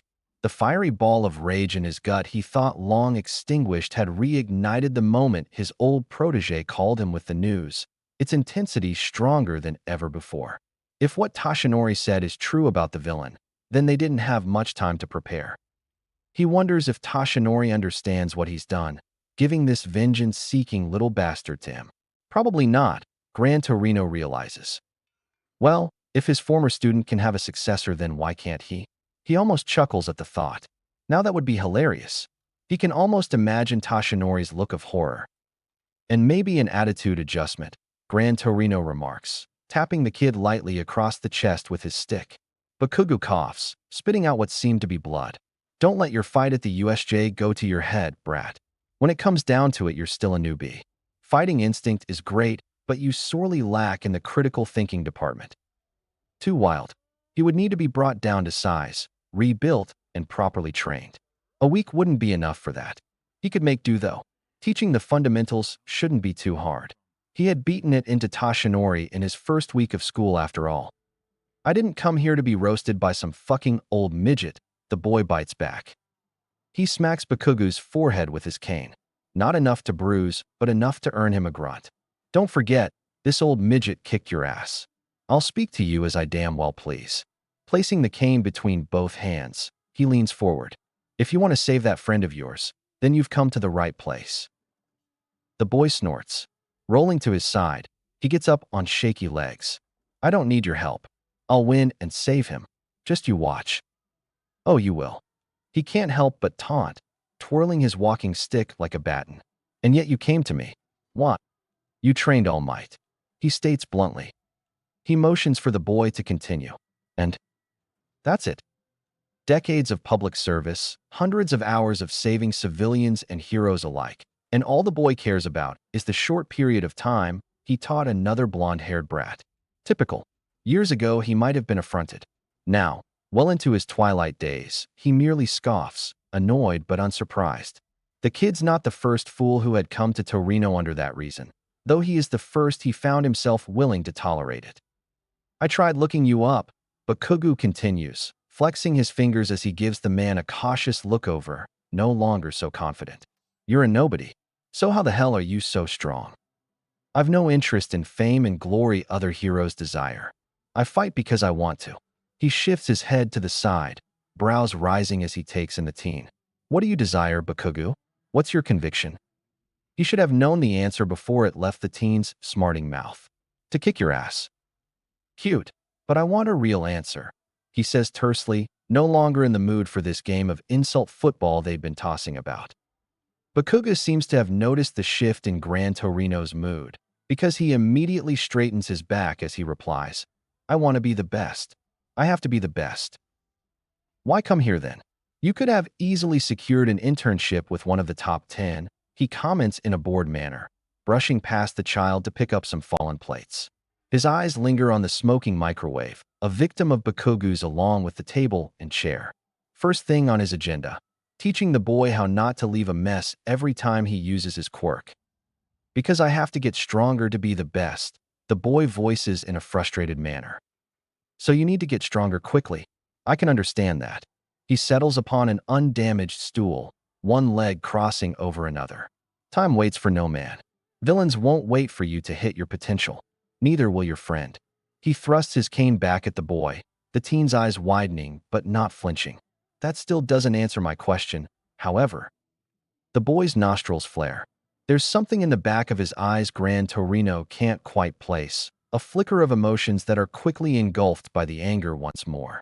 Finally, he answers, I don't give a shit about all that top 10 bullshit. My image isn't going to be about looking good. It's going to be about being strong, like All Might. I want to win against every villain I come across. And he pauses. I need to save him, but I keep fucking losing. So that's why I'm here. That's quite a tall order. But you're not going to win against All for One in the state you're in now. Not even All Might came out of his fight with him unscathed. Who's All for One? His eyes narrow with suspicion. Toshinori really didn't tell you anything, did he? That boy. He sighs. Doesn't matter, I suppose. Your quirk is useful, sure, but you rely way too much on it. He begins picking up the mess, placing it in the nearby trash as the boy watches on, eyes boring into his back. Oi, what's that? Gran Torino gives the boy a slow glance over his shoulder before continuing to work. Here's a life tip. Let go of whatever pride you have about your power. It will get you killed if you don't. Once he's gathered everything, he dumps it into the trash can. Damn, he would need to go shopping soon. I've seen too many heroes with powerful quirks die in their first year because they relied too much on their damn quirk. Do you ever shut up, old man? Bakuga groans, hands stuffed into his pockets. No, get used to it. Now, he states, jumping up and bouncing off the ceiling to land behind the teen. He pushes the boy's shoulder blades forward before lightly knocking the backs of his knees with his cane. Shoulders up, knees bent. We'll drill the basics into you first. Bakugu begrudgingly complies, bottom lip slightly protruding as he asks, and after that, will you tell me more about this all-for-one guy? After that, I'll be getting us some grub while you clean this place up, he explains, spreading the teen's feet out with the stick by knocking against them. A little more to the left. Good enough, he supposes. A new smirk plays across his lips at the boy's annoyance. Finally, he settles with, and after everything else? Well, maybe, just maybe I'll tell you. The frustrated growl is music to Gran Torino's ears.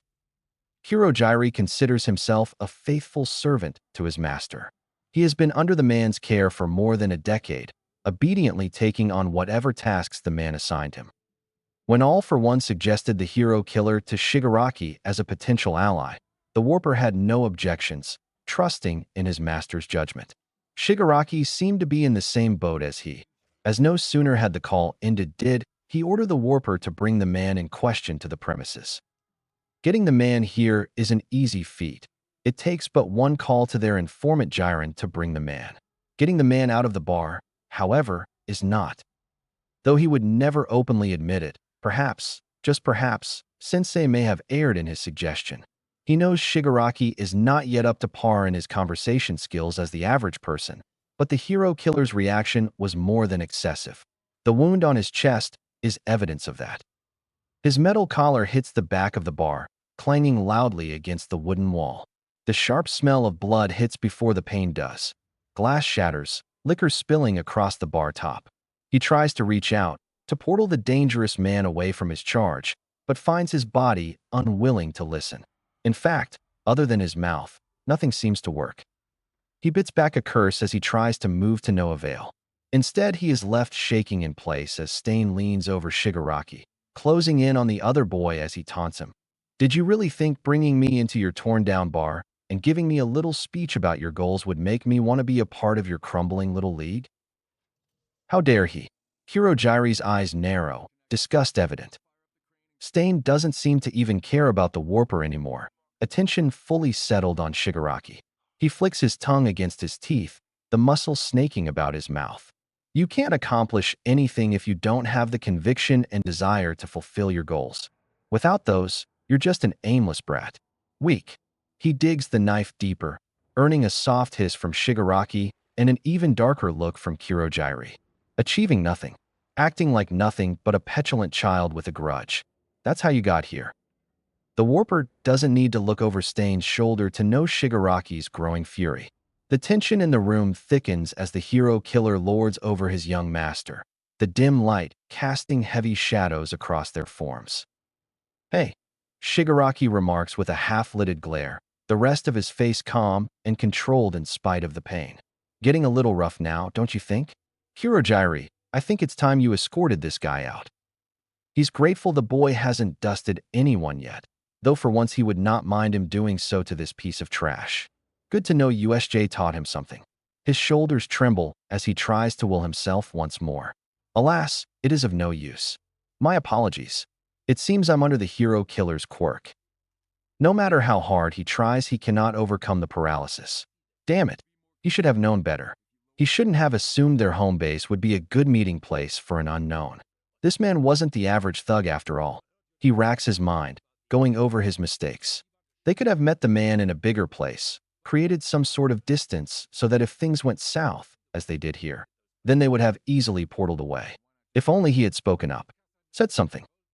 Something moves against his leg. His expression freezes. A tug draws his attention downwards.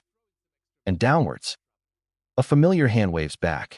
The arm disappears back into the black mist from which it came before resurging once more, this time with a second. The realization hits him like a sledgehammer. That's right. He sent Kuro to the back of the bar earlier. There's only a small rush of relief, sadly, as the rest of him is filled with dread because he knows what Kuro's going to do. Small wispy fingers stretch into thin ropes, carefully perusing through the sparkling wines. But the digits aren't satisfied. No. Instead, they reach upward, going past his California whites and Italian reds for the motherland of wine herself. He doesn't stop there either. The bottle he grabs isn't a standard or even a liter, but rather a magnum, an aged red he's been saving for his master's next visit. Well, had been saving. Just as he is about to whisper to the boy, the hand disappears, along with the wine bottle holding it. Oh dear. He eyes the collection of liquors behind him, wishing he could take a shot right about now. This is not going to end well, he thinks with fearful clarity. All the while, the hero killer continues to drag on with his gloating, pressing the blade into Shigaraki's shoulder as if he were digging for gold, crimson eyes crazed with purpose. He brings the other knife closer and closer to the boy's neck, coming within centimeters of Shigaraki's father. Don't get me wrong. I hate today's heroes. The word has lost all meaning in this soulless society. He closes in until their faces are centimeters from each other, oblivious to the growing portal above his head. Kurogiri catches Shigaraki's gaze. Like the rising sun, comprehension quickly dawns on the young master. Despite the hand covering most of Shigaraki's face, he can see a slight pulling at the sides of his mouth. Stain's voice grows louder. Glowing green eyes peer down from above. This world is a dump, overrun by imposters who call themselves heroes and low-life criminals like you who try and chase petty dreams. You, them, all must be purged. He doesn't finish his sentence. As if he were an avenging angel, Kuro descends from the warp gate. Instead of a flaming sword, however, he wields the Cabernet Sauvignon directly down onto the hero killer's head. The resulting sound is something between a thunk and a clash, silencing any other noise in the room. Wine glass breaks apart atop the hero killer's thick head, fragmenting into smaller pieces as they meet the wooden floor, the alcohol drenching Stain like the drowned gutter rat he is. A deep warmth embeds itself in Kurogiri's chest, curling around his heart like a satisfied cat. The sensation doesn't last long, however, as Stain does not go down from the head injury. Pulling the knife out of Shigaraki, he tries to catch Kuro, but the boy is faster, scrambling onto his back whilst holding onto the back of his scarf for dear life. It is a sight to behold. Bucking and snarling, Stain seems less like a man and more like a raging bull, trying to dislodge Kurogiri's youngest charge. Kuro holds his own though, digging his heels into the man's back, evading the two blades as they swung by. "Get your spawn off of me, or I'm taking his head," Stain yells in the direction of the older warper. "I'm afraid there's not much I can do seeing as I'm paralyzed," Kurogiri retorts snappishly, eyes widening in surprise at the venom in his tone. He is usually better at controlling his emotions in situations like this. His gaze never strays from his student, a ball of worry forming. He tries to flex his fingers. The effects are disappearing, meaning Stain's quirk was time-related in some manner. Not as soon as he would like, sadly. Well. Looks like someone is actually useful for once. About time. Shigaraki groans, quietly moving a hand over his injured limb, though not moving his eyes from the hero killer in the slightest. His paralysis must be dissipating too. Stain slams his back and the attached boy against the closest wall. A sharp wheeze is all that escapes Kuro's mouth before he falls into a heap on the floor. Kurogiri's features twist as a large boot presses down on the child's chest. The warper's fingers twitch and twerk. Dark, infectious rage latches on, only held back by his immobile body. Kuro is young, inexperienced, and foolishly heroic. Another mentor might be proud of his student's behavior. Kurogiri feels nothing but fear for his charge and fury towards this man. Light catches against steel, Stain twirling the blade around before holding it out in the air, ready to strike. "Trying to save your friends? How heroic of you." He broke into a bloody smile, lips stretching from ear to ear. It is his first and last mistake. Just as he is about to swing down, he finds the blade is gone, crumbling into dust. He barely dodges Shigaraki's next move. Even wounded, Shigaraki stands tall. Carefully adjusting the hand on his face, he gives Kuro a quick glance before advancing on the man. "What do you think you're doing? I'll give you a pass for trashing my bar, but then you tried to touch father, and now you're trying to kill one of my subordinates." He growls raspily, voice rising with every word. He steps over the broken glass. "I should kill you. You talk a lot, Mr. Hero Killer. Convictions and desires? What are you, some sort of low-effort RPG? All I want to do is kill All Might.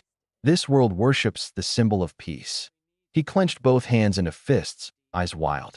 There is a heaviness to his words, a raspy severity that promises unimaginable pain. It sends a shiver down Kurogiri's spine. "I'll destroy him and crush them all while they're too shocked to do anything about it." It's a good proclamation. Kurogiri wishes the boy had started with that earlier, but he'll take what he can get. Shigaraki is still new to this side of the business after all. Shigaraki opens his palm. The blades remains now falling dust. "And now I'm injured again. Right when I was about finished healing," he huffs. "Didn't anyone teach you not to play with knives? Not everyone has a healer in their party." The air is thick with tension. Kurogiri rolls his wrists, working his way through the rest of his arms at a steady pace. It wouldn't be long before he would be back at full power. Now, soon to be 3 against 1, Stain changes stances, placing his remaining blade back into its sheath. "I didn't know you had such faithful little followers." He glances at Kurogiri's youngest charge with a look the warper detests. "I misjudged your nature. Our goals fundamentally oppose each other, but perhaps this wasn't in vain. One could almost say it's a success. We both see the present needs to be destroyed. All three members of the League throw the man an incredulous look. The wounds on Shigaraki and Kurogiri and the boot print on Kuro's chest say bloody otherwise. Do you honestly think I want to work with you now? Shigaraki voices, motioning his thumb downwards and across his neck. Eat shit and drop dead. I thought you hated people like me the most. Are you a hypocrite now too? As much as Kurogiri would love to warp the man straight into Tartarus, losing Stain at this point would be a waste of an opportunity. Going by the hero killer's present expression, he seems to be in the same boat. All for One didn't suggest Stain without reason. There's a mutual benefit here, even if Kurogiri didn't know as of yet what that is. Stain walks over to Kuro, picking the boy up by the arm to set him back on his feet. His student is wise enough not to start anything more. Shigaraki doesn't move forward, which Kurogiri takes as a good sign. He hopes. I was merely testing your resolve, Stain replies in an even tone. Everyone shows their true colors when on the brink of death. Your conviction is warped, but I see the dark seed of desire within you. I wonder, how will it bloom in the end? He cocks his head to the side, eyes almost glowing underneath the dim lighting. Will you become a tree that stands the tests of time, or a mere weed among the rest of the weeds? Well, if you don't turn out well, I can always get rid of you later. You? Get rid of me? Their leader almost seems amused by the challenge. He's never quite sure, though. A robotic voice speaks from Kuro's phone. Shigaraki's a plant? The other people in the room ignore the question. Thankfully, Kurogiri doesn't have to wait much longer to intervene. He moves back from the bar, sliding into a defensive position. The paralysis has vanished. Shigaraki notes the change with a small nod. You okay? I'm free now, is the warper's answer. My time limit seemed to be longer than yours. He would need to report this to Sensei. Such an ability might prove useful to his master's arsenal. Good. He waves a hand in a shooing manner to Stain. Kurogiri, get this man out of here. Someone as crazy as this won't bring anything but a headache to the League of Villains. The older man clenches his jaw. While Shigaraki's guardian, he represented All for One's interests above all. Sensei must be obeyed after all. Please reconsider. Sensei believes him to be a great asset if he joins us. He defends half-heartedly, then adds, we would be more successful in spreading our name if he joined us. That seems to get Shigaraki's attention. For all the boy's childishness, there is a hidden calculative nature beneath the surface, weighing the pros and cons of Stain's alliance. He can tell the boy would rather do anything else but relents, rolling his eyes. Fine. Whatever. Then my business here is done. Return me to Hosu. I have unfinished dealings with several false heroes there, Stain says with a dark smile full of promises. Kurogiri almost pities the heroes. Almost. He pulls forth a warp within seconds. After you. It would take the man directly to the city, though perhaps not where he expects. Kurogiri is thankful he has enough experience with the city's layout to recall the location where the citizens dumped their garbage. Is it petty? Yes. Did he regret? Not in the slightest. The bar is silent in the wake of what happened. Slowly, as if on autopilot, Kuro begins to pick up the mess with his bare hands, careful to avoid stepping on any broken parts. Kurogiri moves to join, but Shigaraki raises a hand. 2 long strides are all it takes to be in front of the boy. Kuro, for his part, doesn't freeze up at Shigaraki's closeness, though he does slow down in his cleaning. You know, the white-haired boy begins. I always just thought you were a shitty version of Kurogiri, Kuro-chan, but you did good today. If I wasn't so pissed off with that bastard, I'd be impressed. A sliver of teeth appears. He knows Shigaraki is trying to appear friendly. The expression doesn't seem to ease Kuro, however. I guess this means we can use you for the next stage of our plans. A surge of unease fills the older warper. Are you certain he's ready? Kurogiri asks, trying to ascertain Shigaraki's intentions for the boy. Little Bird has to spread his wings at some point. He yawns, the noise quickly transforming into a hiss as he accidentally touches his injured arm. Besides, I have the perfect way he's going to prove his loyalty to us. Kurogiri didn't need to look at Kuro to know the boy's feelings on the matter. Picking up a broom, he gets to work. mentally reviewing the night's events and intense emotions that had sprung forth over and over. When did he become so protective of his charge? Did it start at USJ? No, sooner than that, he realizes. The boy was now an integrated part of Kurogiri's life. Standing between the two boys, he takes note on how familiar these feelings of protectiveness are, a shadow of something he can no longer recall. It is disconcerting, to say the least. This, he thinks somberly, is not good. Chapter 5. While the train car softly sways past another row of buildings, Katsuki Bakugo shifts his gaze back to the window for what feels like the 50th damn time today. Others might find such moments of quiet free time to be a reprieve. Bakugo finds them suffocating, especially now. The sun passed over the horizon half an hour ago, but the teen's body still buzzes with energy. Everything about him is alert. And why wouldn't he be? His muscles twitch, fists clenching tightly around his pants as he gears himself up for some real fucking hero work. Though sore from his third day of training with the fucking geezer, he is oddly invigorated. A rare sensation considering the sleepless nights he has. The nightmares are more manageable than normal this week. Well, more or less. Passing out from training exhaustion certainly isn't ideal. He taps his forefinger and thumb against the window glass, the words spilling out as his impatience takes hold. How much longer until we get to Shinjuku? His focus switches back between his phone and the train's map. Why did minutes take so long to pass? Ugh. His brows furrow deeper as his irritation rises. Eager are you? Gran Torino chuckles. His fingers drum the armchairs, feet kicking out playfully like a toddler instead of the midget-ass old ricin he is. His little pretend-to-be-senile game may have gotten them free tickets aboard, but Bakugo is nearing his limits. He wants to go. Now. He slumps in his seat, retorting, "Shut up, old man." The curt answer earns the young hero a solid hit to the side. As Bakugo gasps for air, the old fart has the gall to smirk. Feisty today? Good. You'll need that. I'll kill you, he growls. The man's smirk takes on a sharp edge. I'd like to see you try. His lips pull back into a snarl. The fossil is goading him again. He unclenches his fists as he realizes the futility. Gran Torino looks unfazed by most things. Unlike his classmates, his threats have no effect on this bastard. If anything, the old man enjoys them. Try as Bakugo might to strike back with jeers and taunts, the bastard throws it right back at him, twice as hard and twice as brutal.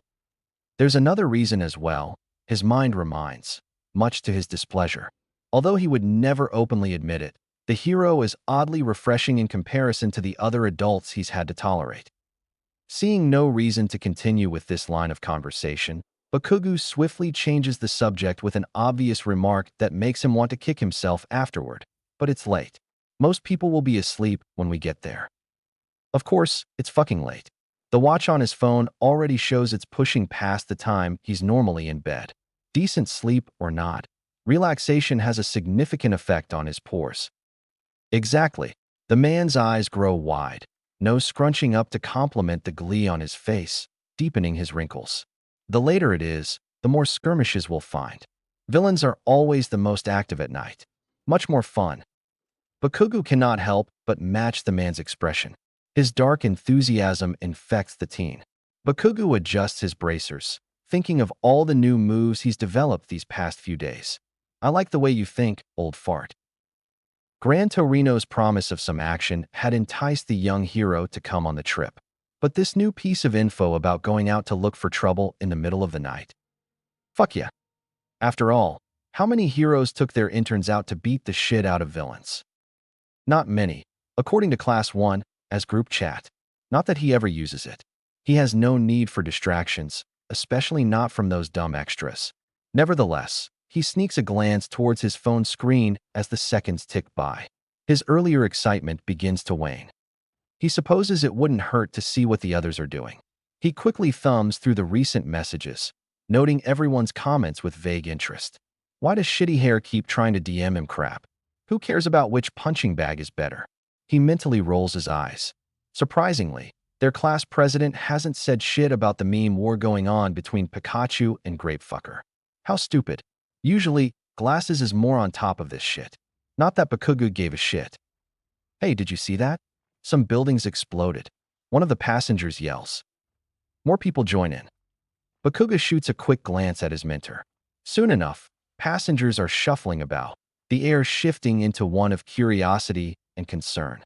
Bakuga catches a glimpse of the next explosion, smoke overtaking the skies as flames flicker from below. His gaze sharpens. A gas explosion? A terrorist attack? Just as the team begins to stand up, the intercom comes on. Passengers, please stay in your seats. The train decelerates rapidly, knocking both trainee and mentor forward into the next seats along with everyone else. Not that it matters much. A loud bang and crash drag both men's attention several seats ahead. Debris scatters across the cabin. In the blink of an eye, a pro-hero's body is thrown upwards, hitting the ceiling before crumpling to the ground below. After him, the perpetrator's green head and arms reach inside the carriage, clearly looking to continue his carnage. Bakugu's eyes widened as he caught sight of the exposed brain. Deja vu envelopes him. The man's face was exactly like. Stay back, kid. The air shifts beside him as Torino takes off, bouncing from seat to seat for the front. The villain didn't seem finished with the hero he captured, crawling over him with a hand outstretched towards his head. Fucking hell, is all Bakugu can say before his mentor swoops down with a flying kick, followed by a roundhouse to the villain's chest that throws both out of the train into the city below. Adrenaline courses through his veins. He takes in the scene of the burning city for a moment, then sets off towards the direction Gran Torino took. After taking one big leap forward, he blasts off towards the city, taking in the chaos below with a grimace. The heavy scent of smoke and burnt plastic makes his nose twitch. Holy shit, that's a lot of fire. Not the only weird-ass villain either. He spots a flying version of the earlier bastard, exposed brain, and all. His frown deepens. This is too damn similar to the monster from USJ to be a coincidence. He might not have seen the creature fight like his classmates and teachers did, too caught up with Deku at the time, but he sure as hell remembers its unconscious body. That ugly bastard seemed more monster than human, just like these assholes. His brow furrows as a new idea enters his thoughts. If they are all related, that means they work for Handjob Dude, right? Shiggy whatever the fuck he calls himself or something. Is he the ringleader in this as well? Unless the exposed brain dudes work separately. Damn it. He wishes there was more information on these bastards. What is their goal? Is the handy guy the ringleader, or is this all for one asshole Torino mentioned the one in control? Either way, this is one big mess. His thoughts scatter as he spots his mentor. Slowly cutting off the power to his gauntlets lets him roll into a safe landing as the old bastard taught him, easing back into a stand a few meters from Gran Torino. Unsurprisingly, he is not happy with the young hero's arrival. What did I tell you, brat? Before he can say anything else, Gran Torino narrowly dodges a well-aimed fist. The villain screeches in displeasure. Bakuga hits his arm against his chest, yelling back, "Like hell I am. What's going on here? Oi, did you hear me, geezer?" As if he had sixth sense, he ducks down immediately, barely avoiding a head smack from the older man. His training is paying off at least, he notes wryly, though he cannot evade the man's kick to the back of his knees. Idiot, you should have stayed where you were. You really think I'm going to stay back and let you have all the fun? Bakuga challenges with a feral grin. Unfortunately, their little reunion is cut short by another flying fist. Both heroes jump aside before charging towards the villain once more. As the creature makes another swipe for them, Torino slams a foot across its jaw, sending the villain careening into a bicycle rack. Stupid kid should watch where he's going, comes Torino's exasperated if not amused voice. It's not over yet, however. The villain shoots forward, arms raised from behind the old man. Bakuga blocks the attack with his gauntlets, then redirects the force with a fiery backhand smack. Dumbass fossil needs to retire if this is all he's got, the teen retorts cheekily. He receives a huff in response. Enough chit-chat. The older hero snaps, features sharpening as their opponent tries to scurry away, heading for a couple of civilians. He's attacking indiscriminately. Bakuga, can you? An increase in heat is Gran Torino's only warning. The teen shoots for the man to move as the flames rush toward him. Thankfully, his mentor bounces back in the nick of time. Can't say the same for the villain, though. The fire roared through the area, engulfing him. Watch it. You almost burned me. You little asshole, the old man growls. Bakuga shifts his attention from the burning monster to the direction of the fire. That wasn't me. Indeed, it isn't. The newcomer makes Bakuga want to roll his eyes, though. Just his luck, it's this guy? Out of all the heroes he expected to see in Hosu, he didn't think he would run into number 2. The man struts forward, exuding confidence and arrogance like the flames coating his face. I was looking for the hero killer, but found something else instead, Endeavor remarks, giving a short look to Torino before landing on Bakuga. I have no idea who you are, Elder. I recognize you, though.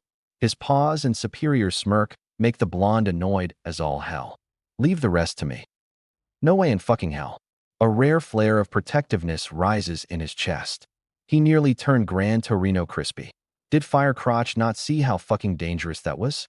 He voices his displeasure quickly. Seriously? What are you doing here? Endeavor scoffs, walking past them as the fire quells. The answer is obvious. I'm here because I'm a hero. Bakuga cringes.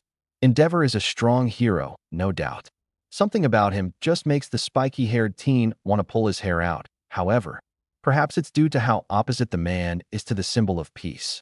All Might gives people faith in his power, a trait Bakuga is damn well determined to do. Endeavor doesn't have that. Probably never will, so long as the number 1 hero is around. Plus, his personality is kind of shit. At least he isn't alone in his disinterest. He spots daddy issues rolling to a stop not far behind the man. I will secure the area. Shudo, take the civilians to safety. Endeavor blasts away before anything more can be said, leaving them down to 3. Todoroki notes their presence with a lifted eyebrow and curt nod. Bakuga gives his new costume a quick review, then looks back to Torino, ready to beat up the next bastard. Sadly, the man does the opposite. Bakuga, you too, his mentor adds. Civilians first. The teen wants to reply, but the look on Torino's face tells him otherwise. He bites his inner cheek to keep from cursing. He already spent half of this morning getting beaten up by the Yoda-looking motherfucker. A begrudging nod is his only reply, fists tight at his side as he watches the older man speed off toward where he presumes all the action is. And now he's stuck with Icy Hot. Great. Escorting people is easier said than done. Both teens struggle to lead the terrified crowds, people running and jumping over one another to get away from the violence. Hosa doesn't have the hero presence Mizudafu or the rest of Tokyo does, meaning they are largely on their own. He looks back at the destruction with a curious look. Why attack Hosu? Did it have some connection to the hero killer? He thought back to what happened weeks before. Didn't Glasses' brother get sliced up by that weirdo? He bit the inside of his cheek as he weighed the evidence in front of him. Similar monsters to the one at USJ appearing in the same city as the hero killer can't be a mere chance. There is something going on here. Someone is pulling the strings. Who or why remains unanswered. However, his nose crinkles. He's got a hunch, though. The further into the center they go, the hotter it gets. Bakuga wipes the sweat from his brow, eyeing the lingering media crews in the area. They film the chaos, oblivious to the surrounding dangers. One reporter even approaches the two, shoving a microphone into Peppermint Boy's confused face. The woman hurriedly rushes through her words. Excuse me, I'm HNA's frontline report. I don't care. Icy Hot interrupts, voice as monotone as ever. You need to go to the safe zone. This way. She doesn't even bat an eyelash, continuing over the other boy to ask, can you tell us anything about these villains? Why did they attack Hosa City? Are they related to the mysterious hero killer? Fuck if I know, but Bakuga growls, taking the microphone and chucking it in the direction they needed to go. You heard Icy Hot. You need to run that way. My hero name isn't Icy Hot, the other boy remarks. It's Shudo. Who the fuck cares? That's dumb as shit. Using your first name is as your hero name is crap. He scowls when he finds the news crew still there. Oi, lady, what did I say? Go that way. No. How dare you throw my mic? Do you know how much this costs? Who the hell do you think you are? She exclaims, waving the microphone at his face threateningly. Before he can answer, the reporter's dumbass cameraman nearly swings his shitty equipment right into Bakuga's head. His hands crackle and pop, a reflection of his growing anger. He didn't care how expensive that video camera is. If they didn't leave right now, it would be Bakuga's property soon enough. Look, over there. Someone's on the rooftop. The cameraman shouts. Zoom in. The reporter says excitedly, now ignoring the two heroes in training. Bakugo can feel his patience running thin. I'm trying. Oi, he shouts to deaf ears. His gaze follows their line of sight. The sky is muddied by a heavy layer of smoke, casting the area in a reddish tone. He squints, trying to see what they were talking about. It's only when the smoke begins to dissipate does he see him.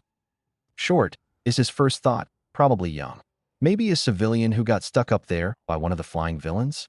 As his vision adjusts, his eyes widen in realization. The figure standing atop the building is in stark contrast to his surroundings, his wardrobe more suited for a diner party or fancy bar. But that isn't what makes him freeze. Who is that? The reporter asks. Bakugo answers with a piercing roar, Deku. It doesn't take long for his mission to take a wrong turn. On any other day, Izuku would be glad to see his old childhood friend once more. Kaken, in spite of their past, has always been an inspiration for him with his driven nature and amazing quirk. Unfortunately, today he is not Izuku Midoriya. Still, he cannot help but mentally whisper the other's nickname in response, eyes widening as he spots the boy below. Kaken seems to be doing well, or as well as one can be when a city is being attacked. Seconds pass, making Kuro wonder if the boy will ignore. Nope. Never mind. Kaken explodes off the ground, eyes wild and absolutely terrifying, and Kuro knows terrifying quite well. Whoever said the only thing one has to fear is fear itself is a goddamn liar, Kuro inwardly concludes, scrambling in the other direction. Get back here, Deku. Instead of doing what the boy asks, Kuro does the exact opposite. His feet fly across the rooftops, adrenaline powering his jump over the ledge to another building. Not that it matters much. Kaken is hot on his trail and coming in fast. He rolls to the side as the blonde makes to grab him, barely catching himself from toppling to the ground below. He sneaks a peek and gulps. Kuro isn't sure if his body is able to go spat, but he isn't willing to find out. He's back on his feet a moment later. Kaken recovers just as quickly, bouncing off the brick walls to put himself directly in Kuro's path. You think you can run from me, but it's not going to work, the other boy warns. Kuro tries to backstep and feint left, yet Kaken follows, copying his footwork. Looks like the hero school is teaching him something after all. Kuro observes it all with a mixture of admiration at Bakugo's growth and exasperation that he has to witness it right now of all times. His right hand subconsciously pats his pocket. The taste of guilt fills his mouth. He wishes he could tell the boy about the league, try and get some sort of information out, anything, but no, it's too risky. Kurogiri and Shigaraki aren't too far away.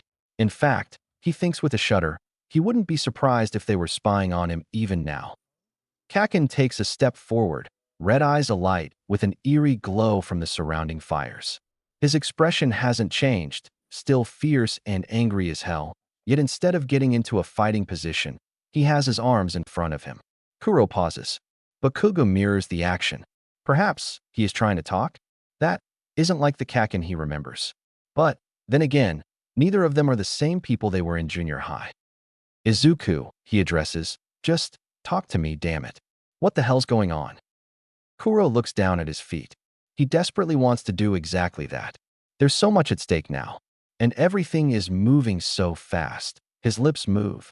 Yet, as expected, all that leaves them is air. He closes his mouth with a soft click. Frustration furrows his brow. Even now, he is unable to speak. His hands form fists. The doctor took that away from him. He'll take much more if they discover him and Bakugo having this conversation. The metal collar around his throat feels constricting as it reminds him of his primary task. All it takes is a tug to open the portal. Kaken's eyes widened in shock. Just as his old friend has improved, so too has Kuro. Before the other teen could reach him, he's already slipped away, a kilometer away towards the south. The fall isn't gentle. Even though he's mentally mapped out the area, he knows the angle isn't perfect. His knees smack against a concrete roof. He hisses. The pain isn't the worst part about it, however. He grasps at the wisps of his hair. It's not like how it was before, curly and coarse, but it will do for now. A groan escapes his mouth. He tries to calm himself. As his fingers solidify, he thinks back to earlier in the evening, where this entire mess all began. Meeting with Stain once more left Kuro no less on edge as he had been during their previous engagement that day. Or was it last night? Kuro remembers rubbing at his eyes, the sleepless night of cleaning the bar evident in his stance.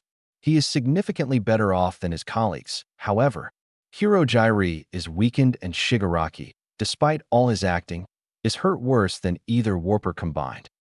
Still, he cannot help but shake his head at the meeting place itself. A water tower? Was Stain for real? It creaked beneath the combined weight of the four. He and Kurogiri were ordered to stand behind should Stain make another move like before. Shigaraki wouldn't make the same mistake twice. The more Kuro has come to know Shigaraki, the more he terrifies the young warper. Despite his poor social skills, the man-child was a skilled tactician. His failure at the USJ didn't make him humble, but it did give him something to think about. Though it might be too early to call, Kuro would say that out of everyone in the league, Tamura Shigaraki was going to be the biggest wild card for the heroes. Which meant bad news for the rest of Japan. Kuro's arms crossed as Shigaraki took a step forward, the last wisps of the portal dissipating. Hosu City. Shigaraki had commented first out of the group, looking about with vague interest. It looks nicer than I expected. What do you have planned? This city must be reformed. In order to do so, I must take down more false heroes, came Stain's dark voice, its tone sending shivers down Kuro's spine. His mentor rested a hand on his shoulder, giving it a squeeze. Kuro interprets the motion as both a comforting gesture and a careful warning. As such, his body relaxed, face composed into a blank expression. Kurogiri responds to Stain's remark in a level voice. So this is what you meant the other day. I see. I'm glad at least one of you understands, the other man replies. Shigaraki reached up towards his injury before pulling back at the last second. Is that a swipe at me, hero killer? Stain turned away from all of them, standing up with arms outstretched toward the city. The term hero has lost its meaning in this damned society, he began, disgust riding his tongue. There are far too many who pretend to be heroes, but who are really money-worshipping scum. They are dogs of the government who have forgotten what the word really means. So it is up to me. He unsheathed his sword. Until the world realizes its mistake, I must bring justice to these pretenders. And with that, the vigilante leaped off the water tower, running towards Hosu with a murderous intent that made Kuro's stomach curdle. Stain needed to be stopped. If only Kuro could call the heroes. He recalls eyeing his phone for a moment, contemplating how long it would take to get a call out to the authorities before the league shut him down. No, he already suspected his phone was chipped as a precaution. Shigaraki scratched at his neck, shoulders lifting as his annoyance rose. What a stupid monologue. He talks all high and mighty, doesn't he? He waved his other hand about, acting like his murdering spree is some sort of movement. He's so chivalrous I could almost cry. I suggest you don't take him so lightly. Every city he has appeared in, the crime rates there have fallen, Kurogiri explained, arms folding. The news media has even made note of it. He has successfully woven himself into the hero's collective psyche. No small feat, they are reacting to his actions. And who told you that? Shigaraki side-eyed the older man, his scratching intensifying. I researched it, Kuro typed, the robotic voice invoking Shigaraki's dry laughter. It had been one of the assignments Kurogiri gave him. Being the hero-obsessed teen that he was, it didn't take him long to find articles and videos about the vigilante. How ironic. The hero killer is a hero breeder too. Shigaraki turned about, voice taking on a sarcastic tone. What a twist. The mocking expression fell from his face, arms falling to his sides. But I've no interest in twists. The hero killer and I are too different. Kurogiri tilted his head. Is that right? He also annoys me, Shigaraki added, arms folding together. Kurogiri, bring out the Nomo. We're going to have some fun. Though he hid it on his face, Kuro's stomach clenched at Shigaraki's demand. The Nomo? Here? That was bad news for everyone. The urge to tell someone grew in his chest. He should stop this. His hands balled into fists. But how? He couldn't just punch Shigaraki. The moment he did, Kurogiri would teleport him away, and then it was back to the doctors again. Kuro inwardly shuddered. Shigaraki continued on, Kurogiri complying to the man's insane request. He really thought he could get away with stabbing me without repercussions? Shigaraki shook his head. If I want to kill someone, I just will. That's it. I don't need some noble bullshit reason to do it. Kurogiri bowed at the waist as the final Nomu landed on the roof. We are yours to command, Shigaraki. I can't wait to crush his so-called honor and pride. Shigaraki paused, one red eye flickering over to Kuro. The teen gulped. Come here, Kuro-chan. There was a promise in his voice that spoke of danger. Kuro almost hesitated, but walked over to the man. Kurogiri was the one to visibly react. He tilted his head toward their leader, one hand motioning to their youngest member. You're doing this now? Don't act so surprised, Kurogiri, Shigaraki chides playfully, cracked lips stretching. He did well. This is simply a reward. His gaze settled on the teen who stood in front of him. Do you remember what I said about the next stage of our plans? Kuro found himself in agreement with the older warper. He had hoped there would be more time, more preparation, but Shigaraki is rarely predictable. After a moment's hesitation, he nodded. Good. Now, I don't see this deal of ours with the hero killer going anywhere after this. That's where you come in, he said. He placed a hand on Kuro's shoulder, pinky raised but a few centimeters from his dress shirt. His other fingers tightened like a vice. Your job is to take as many notes as you can. Use those little analysis skills of yours, got it? See if you can figure out how his quirk works. Kuro shook his head, then took a step back. Unfortunately for the teen, Shigaraki pulled him back before he could make another step. The younger boy froze. Up close, he could see a flicker of annoyance at his misstep smooth over into a calculating look on Shigaraki's face. Without warning, he turned the boy around, swinging an arm over his shoulder. I'm not quite finished, little shadow, he whispered into Kuro's ear. If the Noma can't kill the hero killer, then someone else needs to finish the job. He placed something cold and metallic in Kuro's hand. The boy didn't need to look down to recognize what it was. Kuro recalls how his stomach churned with unease at the implication. Show us what you can do, Kuro-chan, was the last thing Shigaraki said before throwing the boy off the water tower to Kurogiri's awaiting portal. The teen releases a deep sigh as his thoughts return to the area before him. Hosu was a decently sized city, which means lots of infrastructure and commercial buildings. It would take a normal person forever to find Stain. Kuro closes his eyes as he places his hands out. The tug of the warp begins to open. This time, however, he does as Kurogiri instructed and splits the sensation. He likens it to pulling apart a braid, or perhaps more accurately a bundle of sticks. Small portals form in front of him, each taking up different coordinates. He takes a deep breath. Concentration was key. He doesn't have the experience that Kurogiri does, but he does excel in creativity. He mentally maps the different alleyways in Hosu. Peering through the first 5 gives him no results. His fingers ache to write it down. Making a small warp to his room back at the bar, he feels around before pulling out the familiar pen and notebook. Flipping to the page where he drew out the map of Hosu, he marks off his findings. The next 5 show little results as well. Flicking his pen between his fingers, he taps it against the paper. If he were Stain, where would he go? Somewhere close enough to the action, but far enough from prying eyes. A backstreet near the center then. He counts 20 possible routes. Closing down the previous portals, he summons the next one and… bingo! The hero killer's voice is distinct enough for Kuro to pick up. Peering into the portal gives him a bird's-eye view of the man. His long blade is lined with blood. That's not the worst part, though. A hero lays crumpled beneath him, immobilized as Kurogiri and Shigaraki had been. His eyes narrow in disgust as Stain licks the blade with his long tongue. Quirks usually come with physical characteristics. He notices the other hero nearby on the wall in a similar state of paralysis. Every time Stain has cut someone, they are soon unable to move. Did it have something to do with the blade itself? Did he imbue it with poisonous properties? But that wouldn't make sense since Kurogiri and Shigaraki were paralyzed near the same time, while the latter recovered much quicker than the former. Did it have to do with age, perhaps? He didn't have time to think much more as the man raises his blade above the hero's head.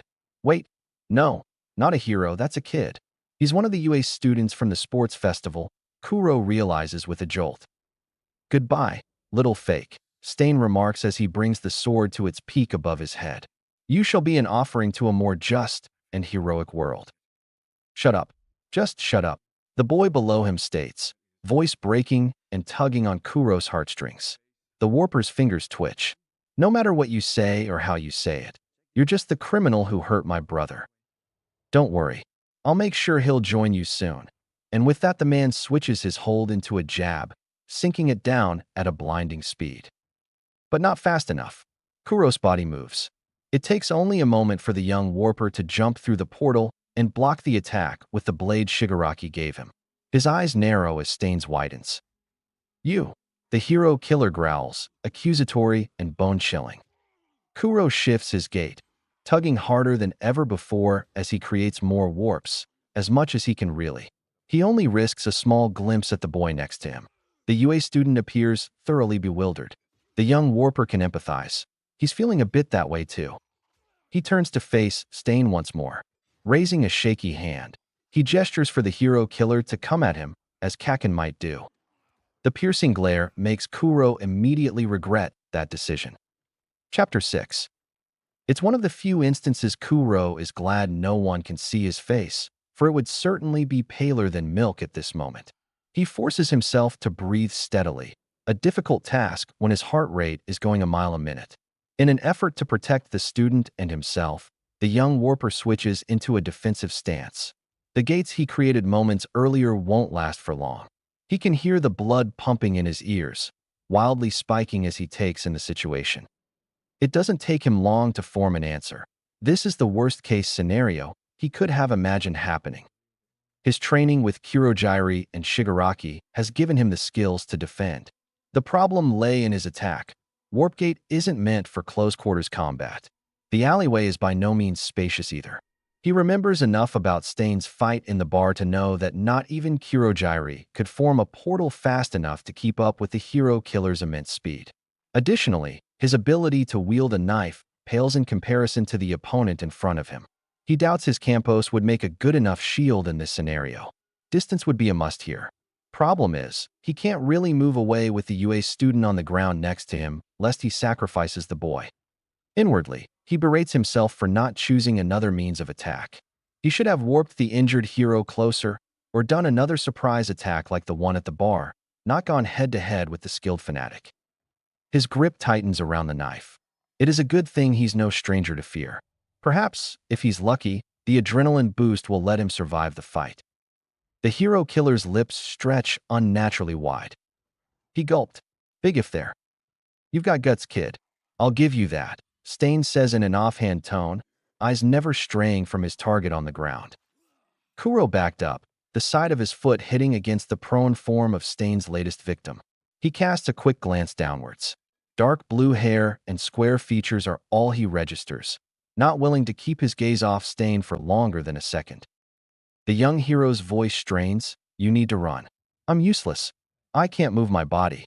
He cut me. I think it's his quirk." Which means they have an unknown period of time before the UA student can move again. Let me guess, Stain drawls, switching the sword and dagger in his hands. Shigaraki sent you. I figured as much. The hero killer's haunting smile shifts into a ghastly sneer. His manic eyes speak of growing bloodlust at Kuro stepping in between him and the boy on the floor. The body on the ground tenses. Shigaraki, you're with the League? The warper freezes. Now, isn't that a loaded question? Of all the times he wishes he could talk, now would be somewhere in the top 3 at least. Kuro scratches his head, shoulders shrugging along the way because it isn't like he could say anything right now. Knife still at the ready in case Stain decides to strike, a likelihood that is growing by the minute now. He frantically searches for his cell phone. He discovers it in his right pocket, to his great relief. Using his notebook and pen to communicate would put him at an even greater disadvantage. Stain dodges every warp Kuro makes, continuing toward them like a predator in the middle of a hunt, running his blades together in an act of what Kuro perceives as intimidating. Sparks fly, highlighting the manic expression on the killer's face.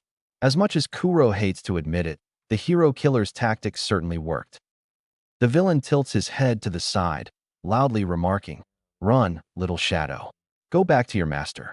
Don't want to get involved if you know what's good for you." There's a promise of death in the murderer's gaze that gives the warper a full-body shudder. It reminds him of Shigaraki, albeit much more insane. Kuro shifts his blade to the side. His emotions scream at him to run, but his mind keeps his body in place, refusing to give Stain an inch. He doesn't look down as he thumbs through the video playlist for some sort of response. Come on, come on. The injured boy insists angrily. He's right. This has nothing to do with you. Get away, Deku. You useless idiot. This has nothing to do with you. Kuro blinks. Memories are power motivators. As someone just beginning to remember his past life in bits and pieces, Kuro knows this fact quite well. The boy's words echo in his mind, tearing apart the scene in front of him. A static noise overtakes his hearing, silencing the sounds of the alleyway and leaving him back to an all-too-familiar place. Kaken's face splattered with blood, Izuku's final words leaving cooling lips, the faint whispers of the crowds all of a sudden, a new fragment attached to the rest, like a puzzle piece into the right slot. A familiar